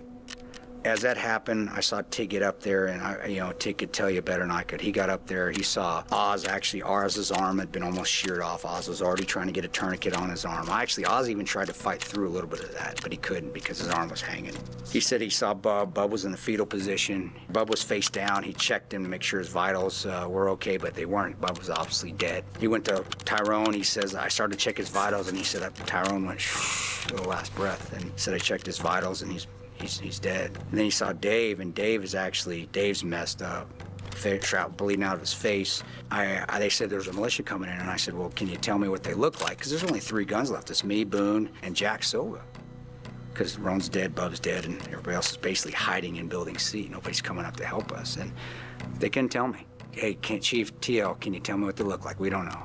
Can you tell me how many? They said 30 to 50, including technicals. I saw that militia coming, and it was my job to make sure they were good guys. If they weren't, I had to stop them. All I had left was my M4. And I remember seeing it. I remember I got down, and I got behind this parapet wall, because every wall over in the Middle East, North Africa, it's all flat with 3-foot-high parapet walls. And I got as small as I could, and it's Ferris Bueller line. You could have put a lump of coal in my butt, it would have become a diamond. I remember I put my red dot, 'cause it's daytime, and I put it on the front guy's vehicle, and I put it on the passenger side of the guy, because I'm thinking he's a commander, and he's chewing what we call cot, which is basically Copenhagen mixed with steroids and cocaine. And it looked like he'd been chewing it since he was probably 1 or 2 years old, because it's just disgusting. And they chew it because it's amphetamine. It gets them spun up for battle. And all I could think of, and this wasn't a movie scene, this wasn't dramatization, I just went like this. 9 times out of 10, if I threw that thing up and I got it back, I knew they were friendly. And it was all I could think of. I was tired. And I went, and the guy in the front vehicle smiled, and he went like this. And I knew we were okay. And I got on the radio, and I go, they're with us. And I tear. Just all that tension, just, holy crap, finally some help. We had to get Dave and Oz to the airfield because they're bleeding out. They're losing a lot of blood. And so we got in that convoy and we took off. We're the biggest, baddest convoy in Benghazi. Nobody's gonna mess with us. So we got on the airfield. If Bub wouldn't have got that jet there, we would have had 2 more deaths. But because he never gave up, we were able to get all of our non-shooters and all of our guys, Dave and Oz, that were bleeding out, onto that plane, and that flew back to Tripoli, and they were saved by Libyan doctors, and they were managed to stabilize them, and SF-18 Delta, Special Force 18 Delta, that was actually in Tripoli. We waited. The rest of us had to wait because there wasn't room, and at 10:30, a C-130 landed. I don't care what report you read. That thing landed, parked, shuts its engines off. I looked at the team leader. I said, is that for us? He didn't know. We went down there, and we talked him into flying us out. Now, the rest was history. After that, I went home, and then after 8 months of seeing the story being misconstrued and politicized and basically being lied about, the team, and that was the beauty of that team, the team made a decision to tell the truth. It wasn't one of us. If it would have been one of us, it wouldn't happen. But we came together, and we suffered for it. We were fired, lost our security clearances, and I never contracted again. That's basically it in Benghazi.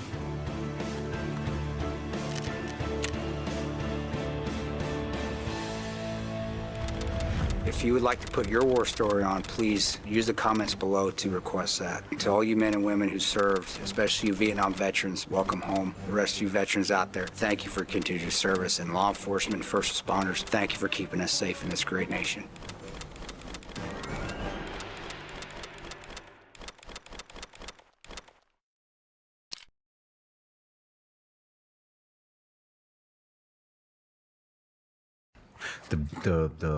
The body mutilations, the beheadings, the dismemberment, the human shields, all that. It was crazy.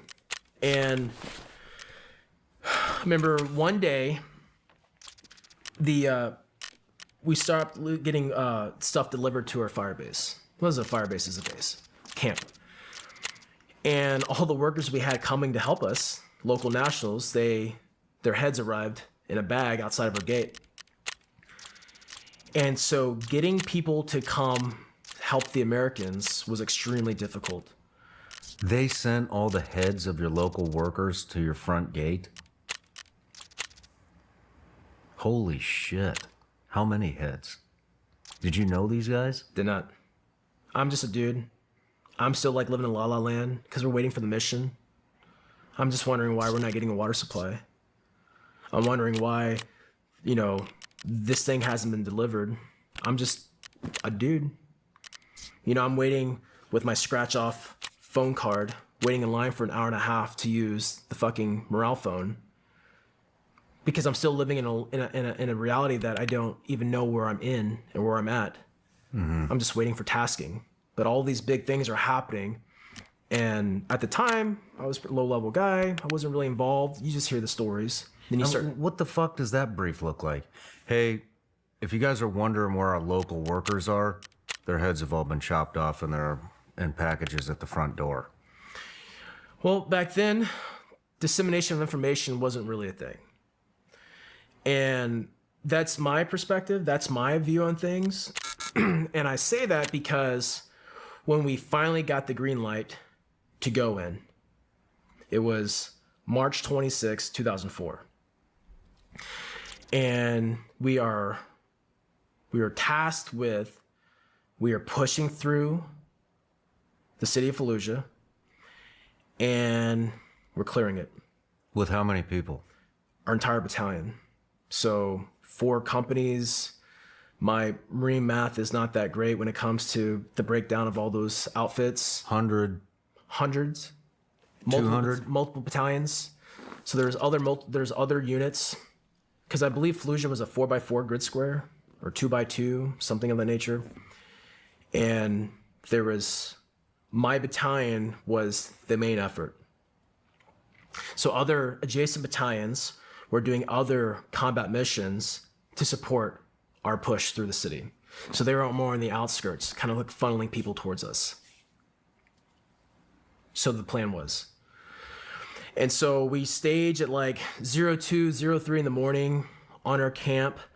But the night prior, my platoon commander comes in and he's like, everyone's gonna write their death letter. Jesus Christ. And I'm like, are you fucking kidding me? Like, I got goosebumps even thinking about that. Because at the time, I didn't know. I saw some guys get shrapnel wounds. I heard the stories of the heads. I seen and hear the explosions. But then I'm told to write my own death letter. And I'm like, what do you say? What do I do? And I had a girlfriend at the time, so I wrote a letter to her. My parents were in my life. I wrote a letter to my parents. And we all turned our letters over to our platoon commander. And that's when I knew shit was fucking real. Do you still have those letters? I don't. What'd you write? I really don't remember. I wrote what an 18-year-old kid probably would. I was motivated at the time, so I probably wrote some shit like, I'm dying for, you know, I fought for my country, I fought for my team. I love you guys, I miss you. Do you think your parents still have that letter? No, my parents got more than a letter later. Okay. Well, we'll wait for that. Yeah, it's coming up. Right on. I mean, that's fucking demoralizing. Yeah, it was pretty demoralizing, but at the same time, I didn't know any different. None of us knew. No one knew. And I get it. Some people might be thinking, "Oh, dude, it's war. What did you expect?" But no, I've been to war. This was hell. This was something that shaped my life for the rest of my life. As long as I live, I will never forget that. I won't remember all the details. I still don't remember all the details. I don't remember all the phase lines. I don't remember the exact numbers, but I remember the feeling. And I have never been able to shake it ever since. So we load up in these trucks. I'm in a 7-ton, those big, you know, very clunky, non-quiet diesel, 18th military tactical vehicles. And we're all smoking cigarettes. Light discipline, we're still on base. Because the drive is only like 10 minutes. The drive from your DVD player, your shitty fucking food, and the thing you call a bed, you're 10 minutes away from hell. And it's just outside your gate. And the drive was that 10 minutes. 10 minutes of fucking silence and pure fucking darkness. And I just remember feeling like the rumbles of the truck. I smell the JP8, the fuel. You know, you can you can feel that energy for all those fucking souls that are there. These fucking dudes, you know, like you can feel it. The silence, that bonding that speaks no words. That mindset that has no category. It just is what it is. And only situations can bring that about. And we stopped right outside the city. It's the cloverleaf. It was like this highway. There was a highway right outside of it. And there was this cloverleaf of a highway, like entrance points, on ramps, off ramps. And we park outside of that and we unload. And it's just dead quiet. It's pitch black. But there's these street lights. And we're all like, what's going on? You know, what are we doing here? Like, what's the next phase? What's the next step? And you hear gunshots. And a few of us, to include myself, we like duck. Well, it's our guys shooting out these streetlights, which it's not as easy as movies make, especially with 5.56. And it took a couple shots to make these things happen. And then it got super quiet. And then my team leader comes up and he's like, hey, we're tasked to do Overwatch and push forward. I'm like, okay, I was a point man. That was my fucking job. I was good at it. So not only am I navigating to a destination, which we didn't have one, my head's on the swivel. I have to see everything and relay that back. Because it's our mission to provide information to our battalion, to our commanders, our subordinate commanders, so they can create and determine what's intelligence and what needs to be action and what needs to happen. And right on the outskirts of the city was this unconstructed building. And I remember making my way up there, and it's beautiful. The sun's peaking. There's that smell of unknown, a new country.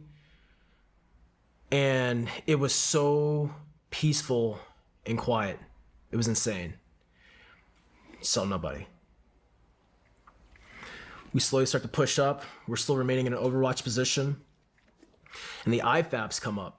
These small Mercedes Jeeps, and our weapons guys, our weapons company guys, the guys with the Mark 19s, the 50 cal, the 240s were mounting on these little things.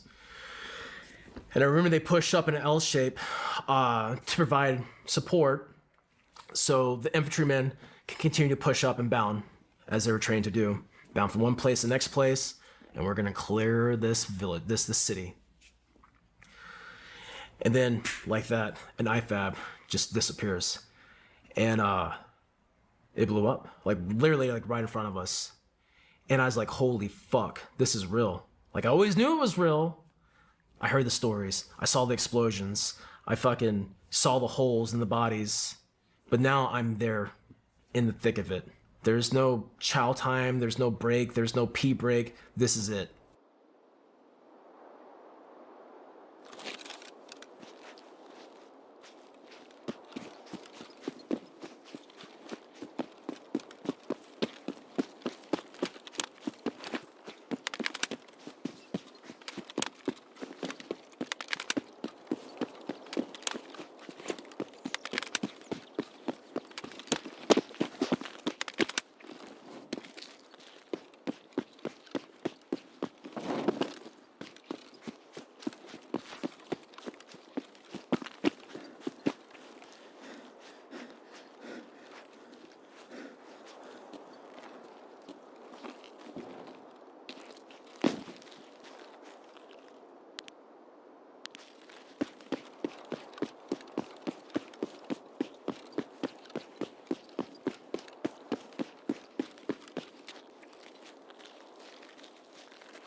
And it's like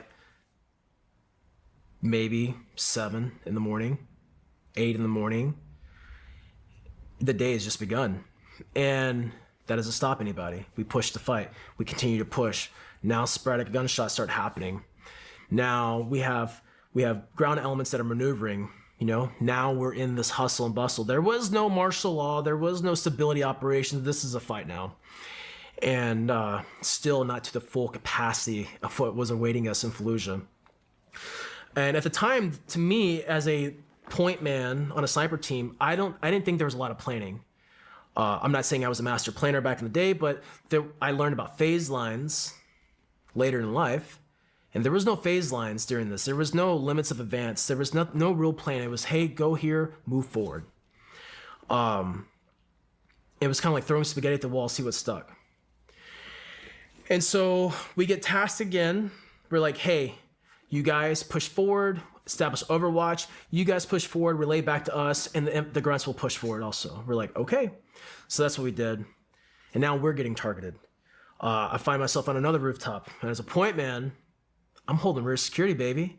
I'm watching that door leading up to the stairwell. Not a fun job. My friends are shooting. They're engaging. They're seeing people with guns. You know, they're doing their job. And I'm like, watching this door. And then I realized watching this door became very interesting because I started to get shots all around my head, you know, pew, pew, pew, pew, pew, hitting the wall. So I'm like ducking. I'm like, shit. So now I put that in perspective, like, yo, bro, you might be holding security in the rear, dude, but like, you can't just hold security in the rear. You got to hold security all over the place. You have to be observant. Is your head past that, you know, ledge? You know, what is your guys doing? Have you looked back to see what they're doing? And like, I'm learning all these things that I never learned in training. Damn. And not like I was not trained properly, but there's only one way to learn certain things, and you have to collectively put it together. That's why, you know, investing in training is extremely important. Well, back in the day, we trained the best we could with the funds we had and the knowledge and experience that we had. Well, you know, I can't tell you how many TTPs, tactics, techniques, and procedures came out of, and SOP, standard operating procedures, came out of Fallujah alone. Yeah. Because tactics that you thought you were going to do, you were still doing this Cold War era tactics. Well, that shit does not work in an urban environment like that, where that has been waiting for you, waiting to dominate your soul, literally waiting to kill you. There was kill houses set up all over the place. There was tunnel systems. There was rat lines. There were loop. Hey, what's going on, guys? Hop here.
Oh.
Space on a platform that you've bought access with for the platform itself. Maximize that and really make it something that can change the script.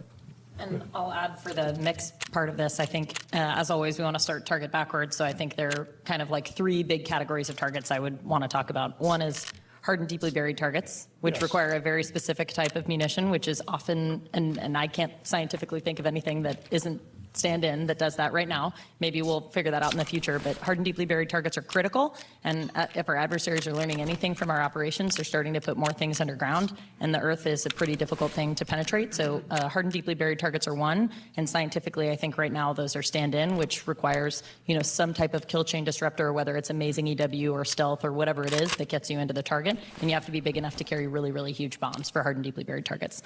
Then you have surface targets, which aren't mobile, so then that's pretty easy. You can toss a bunch of SDBs. You know, the Navy has JSOW. We don't really have a great solution for mid-range missiles anywhere between, or bombs anywhere between, you know, JDAM range and JASM range. We don't have a lot of things that fit in well there, which is a huge problem for surface targets. And then we also have mobile targets, and surface mobile targets are really difficult because you can't just use 240 SDB to go kill a bunch of SAMs if you don't know where they are. Or if that weapon is super slow and easily detected and shot down by adversaries, then you know, that might not be the best thing to do. So I think if we start target backwards, munitions-wise, you need to have a force that can support stand-in strikes. until we are able to do hard and deeply buried targets from standoff, which may not ever happen. And we need to have the quantity of weapons to hit surface targets. So I'll have a little bit more about ISR and SEED, but I'll let you pitch in on the. Yeah, I'll just pitch in a little bit, full stick back slightly, right? We reversed engineered all that to say you're going to have like a menu of available options for weapons integration rapidly onto the platform. And that's going to be various sizes. That's going to be, different interface requirements. And so, kudos to the original design architecture where there was spare hardware and software, spaces on this airplane to go do that, right? So coupled back with the other program and the Strike family, it's made that very easy for us to go quickly. So I think that's important. I think from a supply side, the interest really has never been higher. 25 really fundamentally shifted, I think, what we're talking about in interest, not just in software and AI components, but also hardware. The upgraded comms plan, new displays, all these new capabilities for this aircraft really touch a lot, hundreds and hundreds of suppliers existing today, and there's growth in those numbers too. I think our biggest challenge is getting clarity around sustainment goals for the B-2 fleet. I think, if we're going to start really necking down into how to go fast, that's a huge opportunity for us to look at the supply base. With clear commander's intent, from ARMO and others on exactly what we need that number to be, provides extreme clarity down into how I, incentivize the supply base. Don't just buy 19, buy 100, right? And how do we do that with the supply base will be very important as we work that in the coming months. And just a couple of things to add for the rest of the force mix. I think we have to consider certainty in the adversary's order of battle as a part of our calculation, and investing in an ISR fleet, whether it's space-based or air-based or ground-based or whatever based. We have to consider that our certainty directly affects the mass and mix of forces that we need to actually prosecute the war. So if we have really high certainty, you could do a lot more standoff. You can do a lower risk mission with a lot fewer forces. But if you have low certainty, you have to get in there. And if you're going to get in there, you have to have forces that are survivable, reactive. And so I think in a resource scarce ISR world, we're currently living in a world where we need to have a stand-in capable force until we're able to fill that certainty gap. And I think that comes with a lot of investment in SEED, and we need that to be have some mass in order to protect our bombers. I want to just pile in on the ISR piece because I kind of hinted at it earlier and you kind of just directly pointed it out, but this is okay. Different communities can see the intelligence problem, the ELINT problem, the SIGINT problem differently. But what they have to agree on and what they have to come to the conclusion on is what's real and what is the operational pattern that is being exhibited. Because if you don't have those facts to be able to overlay the ints on the platforms, what you end up with is disagreement as to what needs to be killed, what's the risk or survivability of the mission itself, and you could get kind of some war of the tribes that doesn't add up to the right answer, which is mission accomplishment. You could get outcomes that are dependent. What the hell is on the end of my rifle? No, seriously. The first time I screwed this thing on, I stepped back and I just stared at it. This is the Super Shorty suppressor from Advantage Arms. 2.5 inches long, 1.7 inches in diameter. Stainless steel, $249, and it looks like a sex toy. I don't know which one. You sure about that? But it has that vibe. It is just so wildly uncharacteristic of what we are used to seeing hanging off the end of an AR-15. We are used to long, cylindrical, industrial-looking suppressors that make your rifle look like it's ready to invade a small country. This thing looks like it wandered over from the nightstand, and yet, here we are. Now, let's talk about the philosophy behind this thing, because this is where it gets interesting. I've spent years complaining about suppressor companies and their obsession with chasing the quietest possible decibel rating. Every year they release something longer, heavier, more complex, more Hollywood quiet. You are in the wrong decibels down to 2. But that isn't 5.5 down, aim the blast. It works. It is quiet enough. Not quiet in the sense that you want to flex on Instagram, quiet enough sweet spot. And because it is so short, acceptable weight. Something wireless. I say for shooters because AirPods don't protect you. I like to call them the AirPods for shooters. I say for shooters because AirPods don't protect your hearing, but these do. They are hands down my favorite in-ear hearing protection that I've ever used, and I mean ever.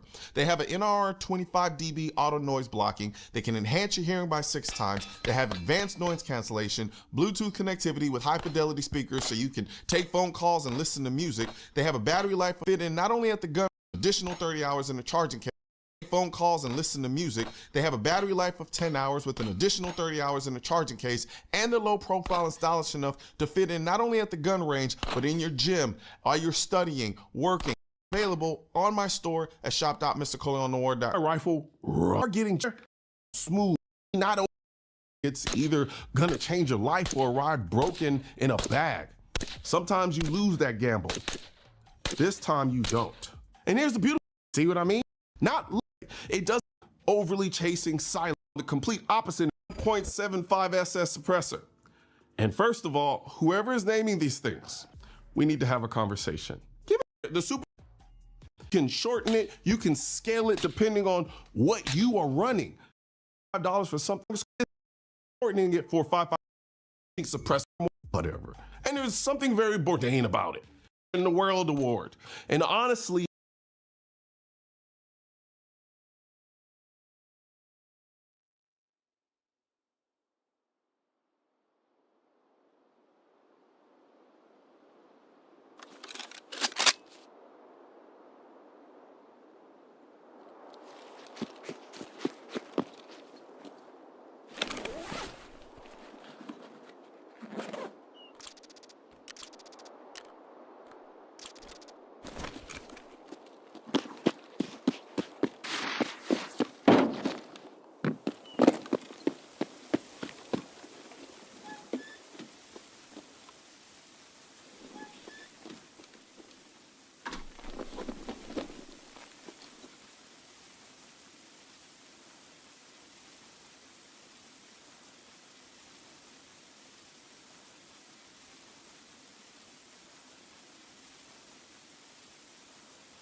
I respect that because sometimes the best your muzzle, the suppressor is the complete opposite end of the spectrum.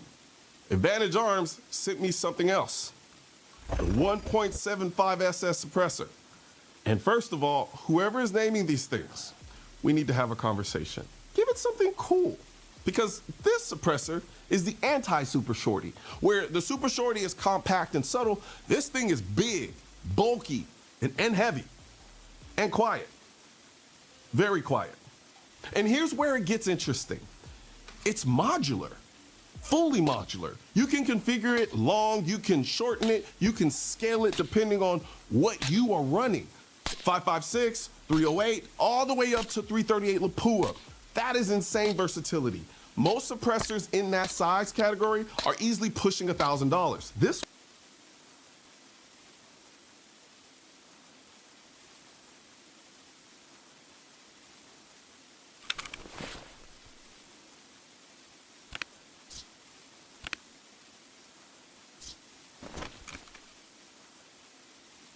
one sits around $325 for something that can live across multiple platforms. Now, fully assembled in its longest configuration, it is a tank.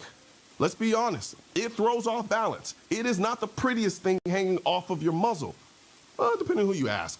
And when you start shortening it for 5.56, that is when it gets interesting. You begin tailoring it to the rifle instead of forcing the rifle to adapt to the suppressor. That is powerful. If you're someone who can't justify buying 3 or 4 dedicated cans, This becomes your one and only, your travel suppressor, your hunting suppressor, your range suppressor. You go from a short 5.56 setup one weekend to a longer, more suppressed 308 configuration the next. It's not sexy per se, it is sexily practical. It's not even really a word, but whatever. And there's something very Bourdain about it.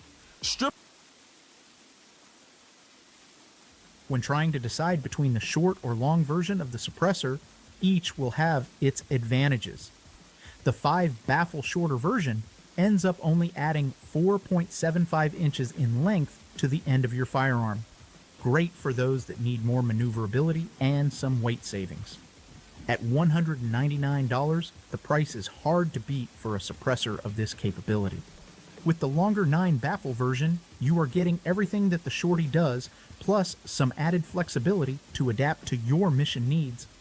When weight and length are not an issue, the longer 1.75 stainless steel gives you the most noise reduction capabilities while only adding 8.75 inches to the length of your firearm. Perfect for those short barrel, large caliber builds, and still coming in at the attractive price of $325. No matter which version of the 1.75 you buy, you are getting the advantage of owning a modular suppressor. This means that the suppressor is user configurable and you can add or remove baffles to custom tune weight versus length versus noise reduction capabilities. Next, let me talk about the stainless steel construction. Stainless steel is kind of a do-it-all material, especially when compared to aluminum or titanium when building suppressors. Sure, aluminum is fantastic for building lightweight cans, but there are restrictions on rates of fire, allowable calibers, and even barrel length restrictions. While titanium is an amazing suppressor material, its main drawback is in the price of the material and the machine cost to produce them. On average, it is about 8 times the cost to make a titanium suppressor versus a stainless steel can. That means you can buy 3 to 5 of the Advantage Arms suppressors compared to the cost of just one titanium can. Since Advantage Arms uses stainless steel construction, this means less restrictions on barrel lengths, rates of fire, and which calibers you can use. The heavy-duty construction means that even if it's the end of the world and you run out of ammo, you can then use the suppressor itself to keep the zombies at bay. Talk about a do-it-all can. Since we were talking about durability, I do want to let... All right, guys, so this is the Advantage. Don't have any precautions today. Don't have a good oil on my gun. Why do we do this stupid stuff? Let's see how it louds.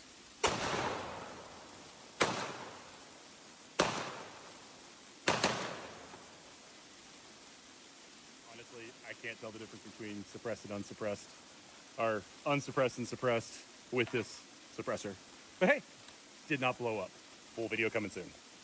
All right, guys, so this is the Advantage Arms tiny but mighty 2.5-inch 175 diameter suppressor. That's what they call it.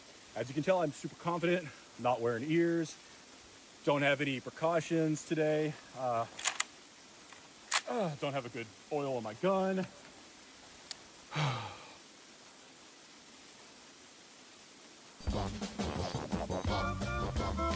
It's called the Erector 22. And then below, are we breaking?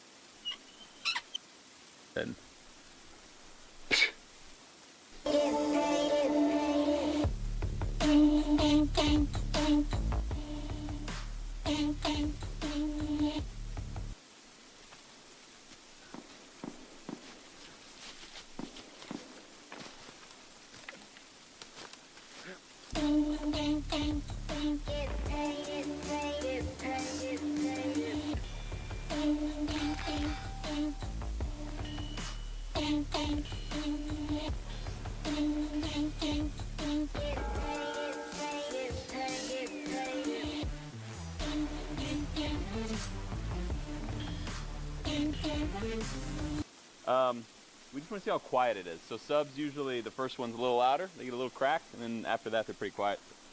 Let's see what subs sound like. I'm just going to shoot dirt. Dude, that's so quiet. Yeah. This is pretty cool. We've shot it a lot, and I've been running around shooting it. Let's take it apart and see if we have any baffle strikes. Maybe that's an end cap, the very last one. Maybe that's a little tip. This one has nothing. I don't think we baffle strike this thing. Dude, no. It's freaking solid. 69 segments. Brand new shirts here. And then Daniel. Oh, that's a big... There's maybe a scratch. We have 5 foot of suppressor. And now see you next time! Send me a bunch of those, and they're like, you got it, man. I really appreciate y'all.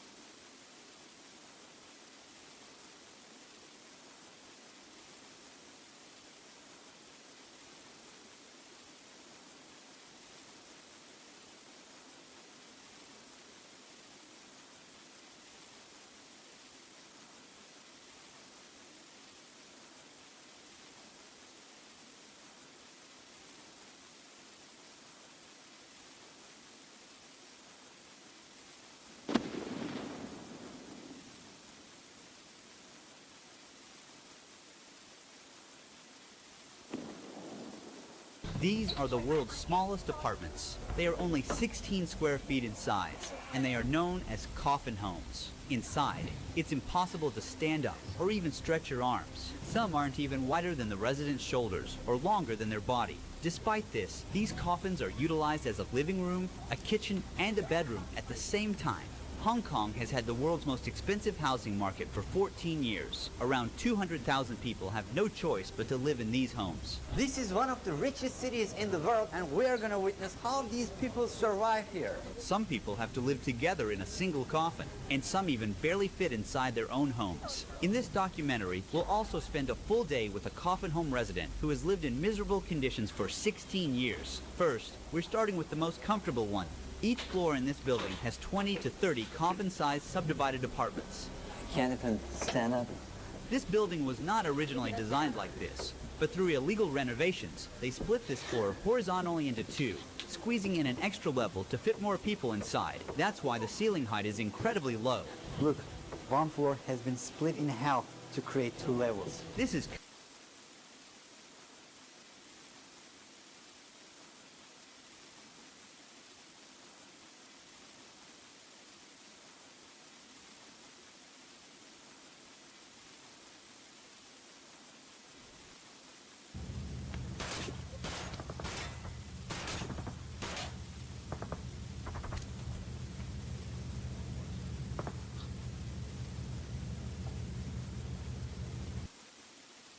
Мы ушли. Главное, что выбрались. И теперь сольем этих гондонов из старогру. Весь мир правду узнает.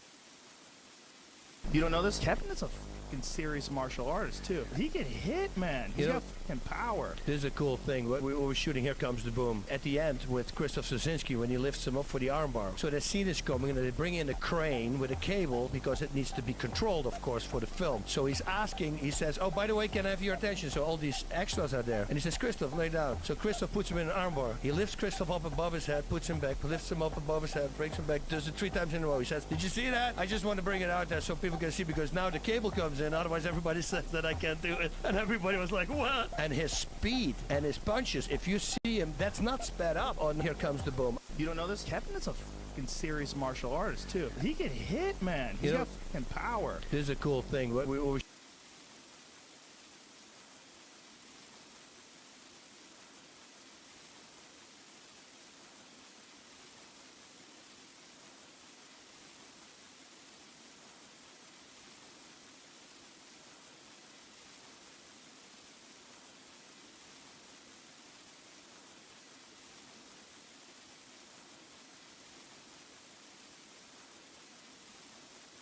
Lewiston shootings between 2019 to 2025, and this is after the ICE surge. So this is before ICE. You can see, obviously, this is what you would call a PvP center. This is after. Wow. Wow, that's crazy. You should just turn it off. It's so fucking simple. Lewiston shoot.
Shootings between 2019 to 2025.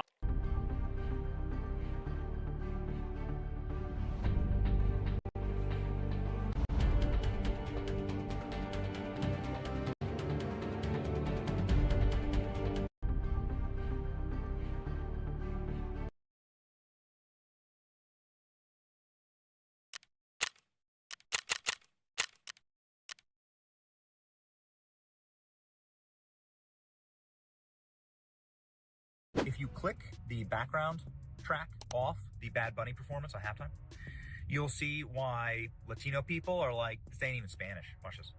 Ey, Titi me preguntó si tengo muchas novias. Ey, muchas novias. Tengo una, mañana otra. Pero no hay boda. Titi me preguntó si tengo muchas novias. Ey, muchas novias. Tengo a una, mañana otra. Ey, me la voy a llevar a todas pa' un VIP, un VIP. Ey, saludan a Titi, vamos a Titi. Yeah, I mean, like, listen, it's really bad. We've played you these clips. Because you guys won't be able to understand them? Don't worry. Us Latinos can't understand them either. I speak Spanish. I don't know what.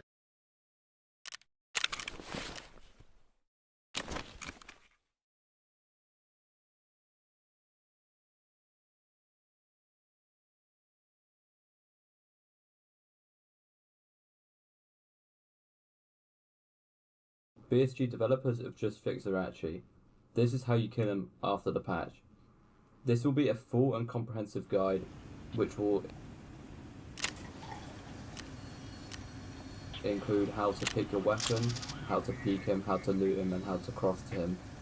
When picking a weapon, I would choose a weapon that you have access to high flash damage bullets. So no need for armor pen because he has no armor. Personally, I would avoid using any bullets that are too slow, like 3.66 TKM. You need to be able to shoot him. These are some scopes that I would have used to kill him. This is a really shit one, I only use it if I have to. This is my personal favourite. It's available from level 3 Grapple, or you can just get it from the flea market at like 10 grand. It's such a good scope for what you want to do. It's not really good for players, but for him it's good. If you want to min-max the island, these are the keys you need to buy. So the radar key, the conference room key, checkpoint mark key. I can't buy it, I'm just slightly too low level. With regards to weapon selection, you want to make sure you pick a weapon with low MOA. This is the weapon I've killed him before, so I would say the max would probably be like 3 MOA. That would be the max. This is a good little starting weapon. It's got suppressor on it, so you don't alert people. I mean, you've got to cross-command anyway, but it will kill him. This is what I started out with. This is what I'm going to use for this video. You can basically get it at level 1. The only thing you can't get at level 1 is a scope. It's level 3 Prapor, but you can buy it from the free at level 15. So this is what I'm going to be using for the video. And this is the total cost of all the parts for the weapon. So if you want to copy what I'm using, go ahead. Overall, when picking a kit, you just want a gun that you can shoot and kill Zerach with, a backpack with decent size. I wouldn't bother about wearing any body armor or headphones, because one, the guards use class 6 pinning bullets, and it's just additional weight. I would only bring like armor and headphones if you want to deal with players on the way, but at that point I would just bring a better weapon. I'm not going to kill people with that shit weapon. Additionally, for the purposes of this video, I'm going to do this on PvE, mainly because it's just easier and I can get the video out faster, and additionally I don't have to deal with other players, so I can just immediately start. But I would wait probably about 5-10 minutes around the area, but just have your own hiding spot. You don't want to make a death montage. So there actually has 5 spawns shown right now. There's a new 6th one which I'll show you. So here they are in the game, right there, one there, and one roughly there, and then there's one, and there's that other one behind the bush there. It's really hard to see him. Sometimes you can see a scope, which is the best way to do it. And the new 5th spawn is within these 2 rocks here, right there. I always check where Zerachi spawns and where the 2 other guards spawn, just so I know where they are when I start peeking them. So that one, he can spawn there or down the rock. This guy's already getting into position, so he can spawn behind those sandbags or crawl over to roughly there. And there's another spawn off to the right there. So this is how I would deal with the guards. So just making a note of where they are. So that guy's all the way far to the right, that's good. Zerachi's in a good spawn there. And the other guard is right there. That's good. These are good spawns. The only issue is when Zerachi spawns in his new 5th spawn and that left guard spawns really far right, it means that you have to position yourself really far to the right, and also then that guard can shoot you. So it's just something to be aware. That left guard can bug out and spawn behind the boxes. Also the right guard can also bug out. If they bug out, they'll just be standing on the island. So you can use the lighthouse method from the previous video to try combat that. So I'm just trying to page up to 200 for Zerachi. He's actually 250 meters away, but I find 200 meters is quite accurate. And you just want to make sure you're not going to hit the beams, so just test peek him. His guards and him won't shoot you until you shoot at him or cross the fence. So he should start shooting me right now, but I don't know, I get lucky and I can almost just peek him for as long as I want. I'm getting unlucky here where I just keep hitting the sheet metal and the fence, so I just keep repositioning myself until I find the spot where I don't hit, so I hit and I try to reposition back. Constantly just changing my zoom and hit again, so I go forward this time. Things you want to make sure like none of your body is peaked to him, like even your arm, he'll shoot your arm. I don't know, I got a pretty dumb Zerachi this time. He was basically not shooting at me. I would have expected him to at least shoot once, but still can't find the position. I'm just getting really unlucky here.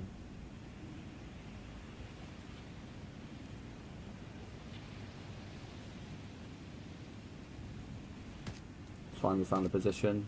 Just tap him in the head, obviously. He's got about 170 HP. There you go, he's dead. Then what you want to do is pack your mags if you want.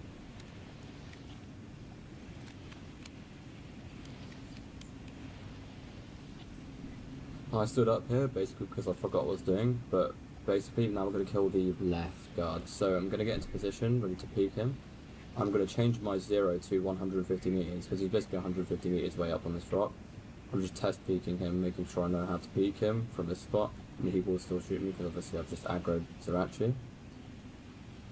There is an alternate method to killing this guy. If for whatever reason this guy is stubborn and you can't kill him, like maybe he's behind the boxes, you can go up on the truck behind, but that is risky. You only do that if you can't kill this guy at all for whatever reason from your spot, whether you can't hit him or he's just not doing anything. The issue with that is even if he's behind the box and you start shooting him, he can stand up, as you'll see later on in this clip. Because my ammo can pen the wing mirror of the truck, I'm having to repeatedly shoot him in the shoulder.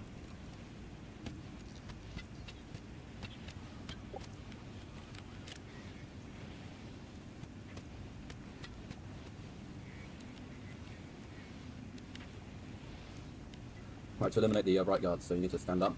go back here so you don't get shot there. And then you want to quickly run, jump over just so that he shoots at me, but he misses. Then you want to get in position. I know he's already far right, so I've got to like peek him carefully, make sure I don't peek into him by accident when I wasn't expecting it. I also like to stand up a little bit just so I have a bit of leeway from the sheet metal. So I'm just changing my position every time a little bit. And there you go, I can see him. Now I'm going to get ready. So you want to page up to 100 for this guy. He's 100 meters away. And I'll just shoot him in the head a couple of times and he'll just perish. If you want to practice this, best way to do it is go on PV and play on BSG servers.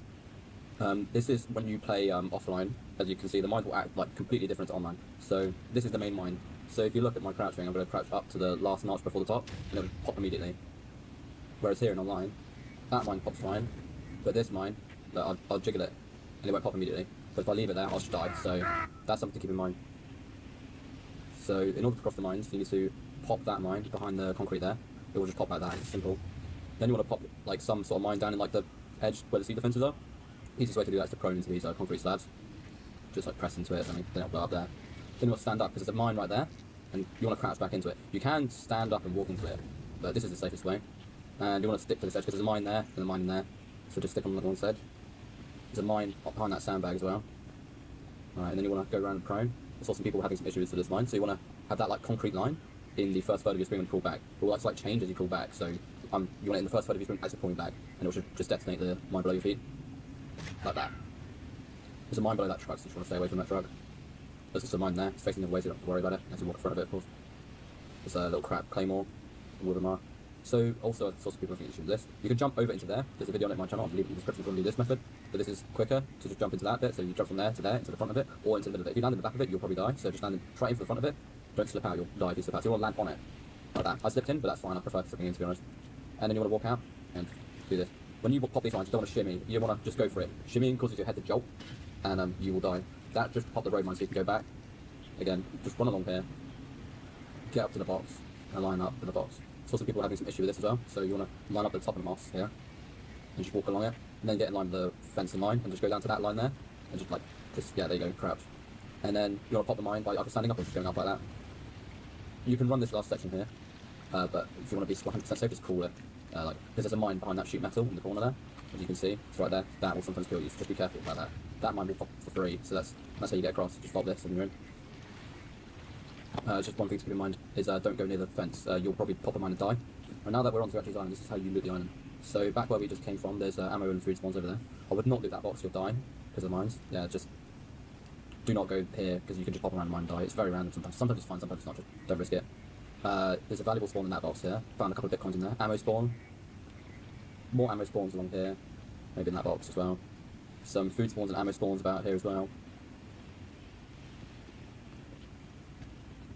On the table there, we got like tech and rare spawns. We got PC here, PC loot obviously. Got duffel bag and ammos and stuff.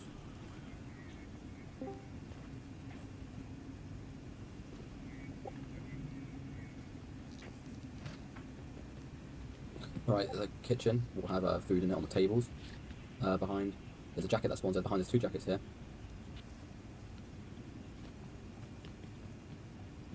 Very rare spawn in there. Never seen it myself, but see people check it. But more ammo. Jacket can spawn there sometimes as well. Rare spawn on the shelf. There you go. Rare spawn as well in there. Ammo and rare spawn there. Mainly ammo on here. Ammo on the sofa. Weapon parts and ammo there. Weapon parts and ammo there. Food and ammo there. This is the conference room key to unlock. So you can find like stims and rare items there. Ammos. More ammos and just technical items. Some stuff sometimes spawns in there. You got PC. Sometimes you can get rare spawn on the safe. Some drawers if you want to loot them as well. You got provisions like iscras and stuff that's spawned in here. More provisions on the floor and stuff in here. In the back of this van you get weapon spawns like scopes and stuff. In here you get hardware items, so you got a technical supply crate. 2 jackets can spawn there. Loose weapon stuff and hardware. Around the back here you've got another one, but I never bothered looking at that one because it's usually empty for some reason, as you can see here. Empty. There's a duffel bag that spawns there as well. So if you come to this building, you've got a weapon box, you've got a duffel bag that spawns there, and in the corner back where we entered. Computer, there's a tech spawn on the table there, above the computer, 2 computers. You got ammo and food spawn in there. You got a rare spawn on that table, you got another one there, you got a PC as well. You get hardware, technical stuff there, ammo, another technical supply crate. Wouldn't really bother looting these cabinets, you just spawn shit in them half the time. If they can spawn anything. Got ammo, Got another duffel bag. Intel can spawn there. We've got a med bag. Meds can spawn in there. Got a jacket. Meds can spawn in these shelves. Weapons. They'll be. Rounds, spawns. Got. You've got ammo in that box unless it's visible. Let me know. I want to know what spawns in there. Med bag. Can spawn people in. I've got to loot the Srirachi and the guards, so I'm going to go loot them now.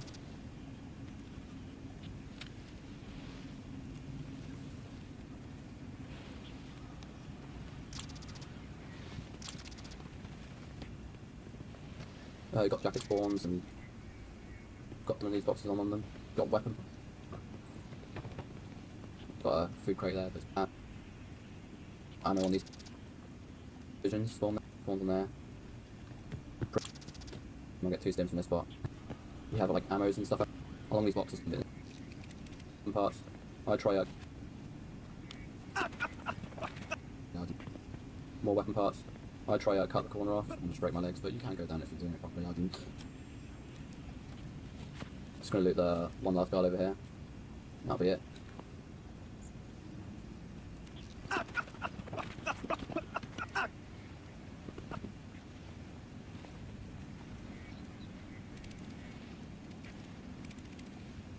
Alright, to cross back it's very simple, just pop over here, go all the way up to the wall here, and just hug it. You probably want to crouch because you just loot the entire island, there's no point dying to this corner mine just because it feels like it, so just crouch and hug it just so you have like no chance to run to it. If you're feeling risky you can run it and hug it, but why would you risk it? Alright, then you want to walk all the way up to the body mine essentially, and just walk up, about here. You can run up all the way up to this box, don't do a Tiggs and walk slightly early and dive to the body mine, so just come down after the rocks. You can like diagonally, just want to be careful, there's mines up there, so that's why you come down now. Then just come back up. And then it's literally you could just run all the way because it's popped all mines, so it's very simple. Just obviously remember to keep on the line, don't go over to the right or anything. And you want to get here, you want to come back in just in case you clip your toe off the edge and die to a mine down there. Alright, thank you for watching. If you have any questions or comments about this, please leave them in the description, I'll try and answer them. Please subscribe because I basically spent all my day trying to make this quick in time. So, thank you very much.